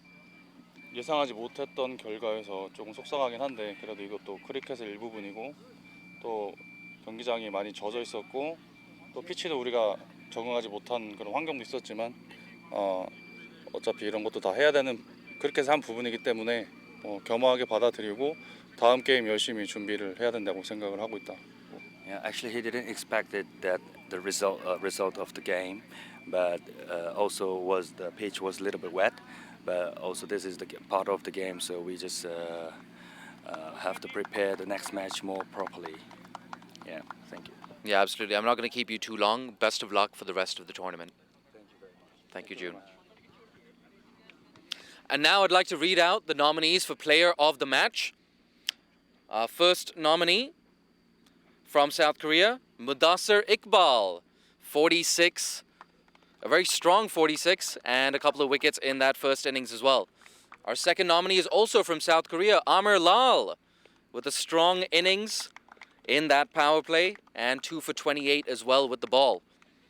And our third nominee, who's also the winner of the Player of the Match, Kendall Kadawaki Fleming. If you could join me up here. There he is, Kendall. And Kendall, if you could just pose for the Player of the Match award as well. We'll take that little slip away.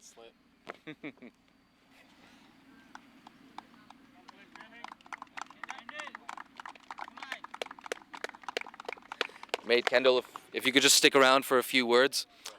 Let's start with you personally, that performance, that century. Mate, it looked like everything was coming off the middle of the bat. Just talk us through your century. Yeah, look, it was obviously missed my first 3 or 4 balls, and then I think I took advantage of this of the puddle out here at deep mid wicket. So I think I was the main beneficiary of the shortened boundary today, fortunately. But yeah, it was good to get a few out of the middle. Yeah, absolutely. And, you know, on a captaincy side of things, South Korea, they fought really hard in that second innings. But what do you make of your bowling effort in the second innings? Yeah, absolutely. They came out really hard and hit a few big balls. I think we lost 2 or 3 balls from a couple of their big boys early. I thought we stuck at it really well.